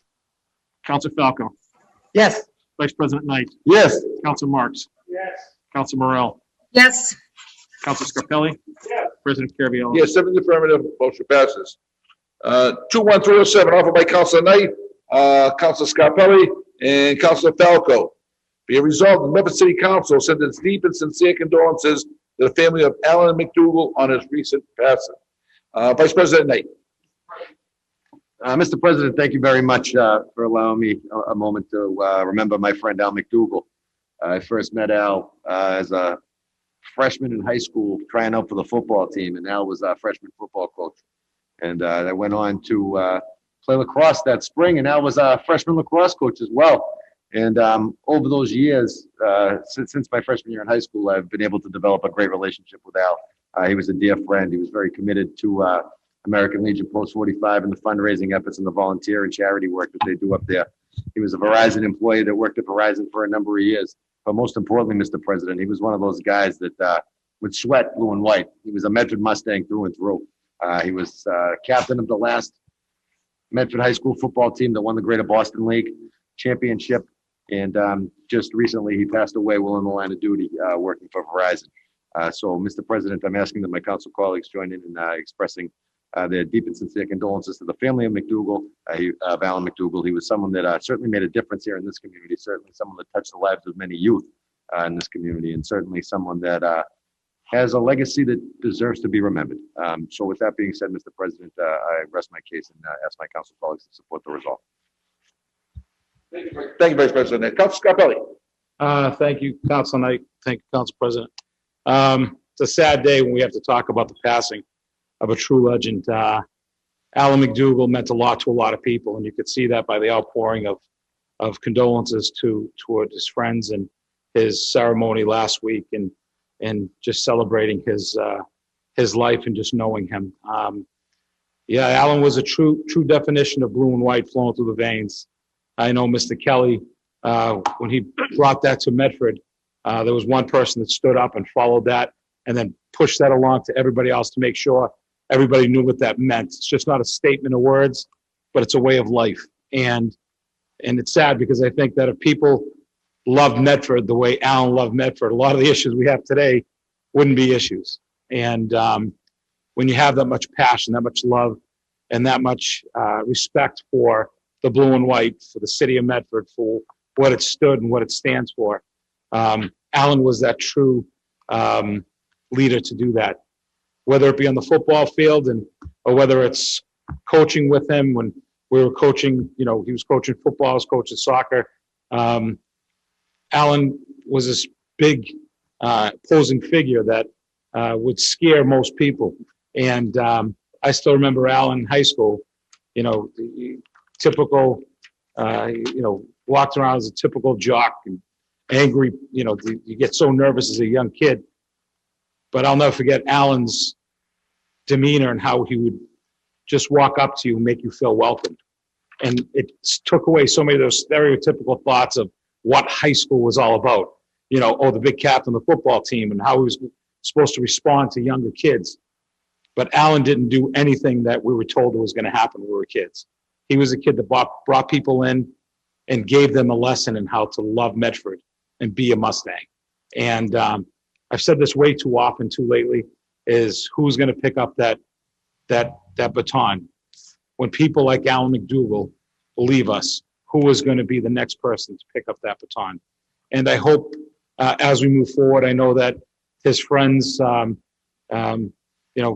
looking at scholarships, and so people can actually benefit from Alan's death, but also spread his word and who he was. So we can really keep his name alive. And I'll tell you, that was one sad day when I got that phone call to say Alan McDougall just died. So rest in peace, my friend. And I'll make sure that in my life, in my circles, that his name and his legacy will never be forgotten. So thank you for bringing this forward, Council Knight. Thank you. Council Falco. Thank you, Mr. President. I want to thank Council Knight and Council Scarpelli for the words. I first met Al when I was a sophomore in high school, 1985. I was on that team that won the GBL championship. And I remember when I first met Al, it was pretty intimidating situation. He was a captain, but he was a leader, and he could lead both on and off the field. Really nice guy. And when you're on the team, he treated you like family. And he was a great guy, a fierce competitor, great football player, offense, defense. He could do it all. He kicked too. He was a kicker at one point, and he was just a great competitor. And like Councilor Scarpelli said, I remember those days. Coach Bud Kelly and another great person. He would always talk repeatedly. You got blue and white running through the veins, and no one had more blue and white running through their veins than Al McDougall. He was just a great person, and he will be missed. So, Captain Al, my thoughts and prayers are with you. Thank you, Council Falco. Council Marks. I couldn't say enough what my colleagues already said. I appreciate Council Vice President Knight putting this on. The old saying, don't judge a book by its cover. It's exactly what Councilor Scarpelli mentioned. When you first looked at him, you say, wow, this guy would, pretty intimidating, in the way he came across. He was big in stature and so forth, but you couldn't meet a nicer, kinder, gentler person that really would go over and above to make someone else feel welcomed. And he just had that personality about him. And he will sorely be missed, Mr. President. His love was to his teammates. His love was to sports in this community and student athletes. And it really showed through the work he did for many years, volunteering and so forth. So my heart goes out to his family and friends. Thank you, Councilor. And personally, he was a gentleman. I believe it or not, I probably saw the guy four days a week at the Met Center. I talked to him for at least 4 days a week. And he's good person, good family. and he's going to be sorely missed in our community. Any further discussion? And on the motion by Council Knight that the meeting be dedicated in his honor, please rise for a moment of silence. We have one more on too, Mr. President, if you want to do it at the same time? No? No?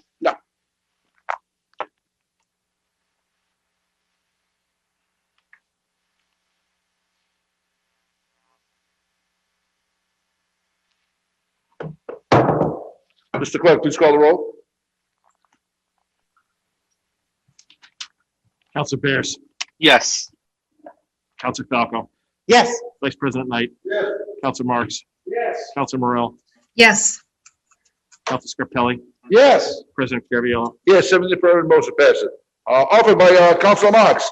Be resolved that a moment of silence be held for longtime Medford resident Joseph DeRocco on a recent passing. Council Marks. Thank you, Mr. President. For anyone that knew Joe and his lovely wife Carolyn, they were the epitome of a couple in this community. Married 62 years. Whenever you saw Joe, you saw Carolyn and vice versa. Many people knew Joe as Umbrella Joe, which sounds like a strange nickname, but he loved hanging around the beach. And he was at the beach so often, they used to call him Umbrella Joe. I guess there could be worse names, but he served in the United States Army and fought in the Korean War. The last of the old generation there that you said they went to war, they raised a family, they worked hard, they had family values, and it's sad, Mr. President, seeing these residents that we're losing one at a time. It really is sad. He loves spending time with his family and his grandchildren, and he will be sorely missed, Mr. President. Thank you. Thank you. We can rise from a moment of silence, please.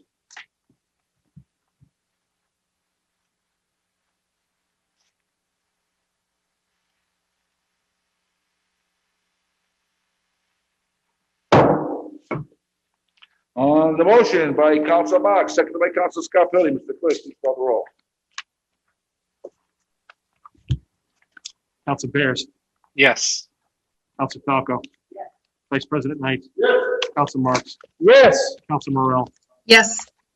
Council Scarpelli. Yes. President Caraviallo. Yes, 7 in the affirmative, motion passes. Records.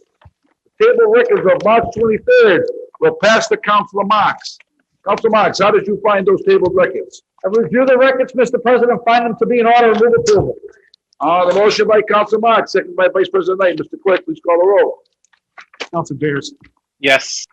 Council Falco. Yes. Vice President Knight. Council Marks. Yes. Council Morel. Yes. Council Scarpelli. President Caraviallo. Yes, 7 in the affirmative, motion passes. Records will pass to Councilor Morel. Councilor Morel, how did you find those records? I found them to be in order and move approval. The motion by Councilor Morel, seconded by Vice President Knight. Mr. Clerk, please call the roll. Council Bears. Yes. Council Falco. Yes. Vice President Knight. Council Marks. Yes. Council Morel. Yes. Council Scarpelli. Yes. President Caraviallo. Yes, 7 in the affirmative, the motion passes. Mr. Councilor President, Scarpelli. before we leave, I just want to give a couple of notes, just share a couple of notes. Everybody, we got an email today, starting on Wednesday, April 14th. It's evening work to start the overnight work for safety improvements for South and Main Street, starting this next Wednesday through its completion. They're talking about painting of the lanes, signage, and some barriers. So it's exactly what they have put through for traffic calming initiatives that will be implemented until the study is done, and then move forward with the full-time traffic signal at that location. So I know that people have been talking about that. They still haven't seen anything, but it's good to hear that Wednesday night you'll see some action, and hopefully that leaves for a safe corridor for the time being until it's permanently completed. The second thing I wanted to share is I know that a couple of months ago we were here with a food truck permit, and there were some questions and issues and concerns, and there was some anger, and some things were said. I just want to share something with everybody that, when that happened, before the meeting was over, I got a text from a few restaurants in the city. And I know Vivian Sue, the president of the Andrews Middle School, she works diligently for the kids and makes sure that they have funding for any sort of activities for the kids, even through this pandemic year. A fundraiser, thanks to Mari Carroll and Carol's Restaurant, they're providing a fundraiser, which is a true fundraiser. He's doing for food in-house, anybody that comes with the flyer from the Andrews, 30% of the proceeds will go back to the school. And for takeout, 40% of the proceeds will go back to the school. So I think this is the true indication of what we were trying to go that evening with, that our restaurants, our brick and mortar buildings were hurting. And we knew that if there could be an organization that would help, I think there were 3 restaurants that were mentioned, and Carol's, Razzo's, I think Salvatore's, but these restaurants stood up, and Mari's Carol stepped up again. And I know that, I don't know if I'm watching what I'm eating, so I can get a salad, but I'll definitely buy that. Keep watching. I just watch. Right? But I just wanted to share those two issues with the community, and thank you, everybody. I know Councilor Knight wants me to shut up, so. Thank you.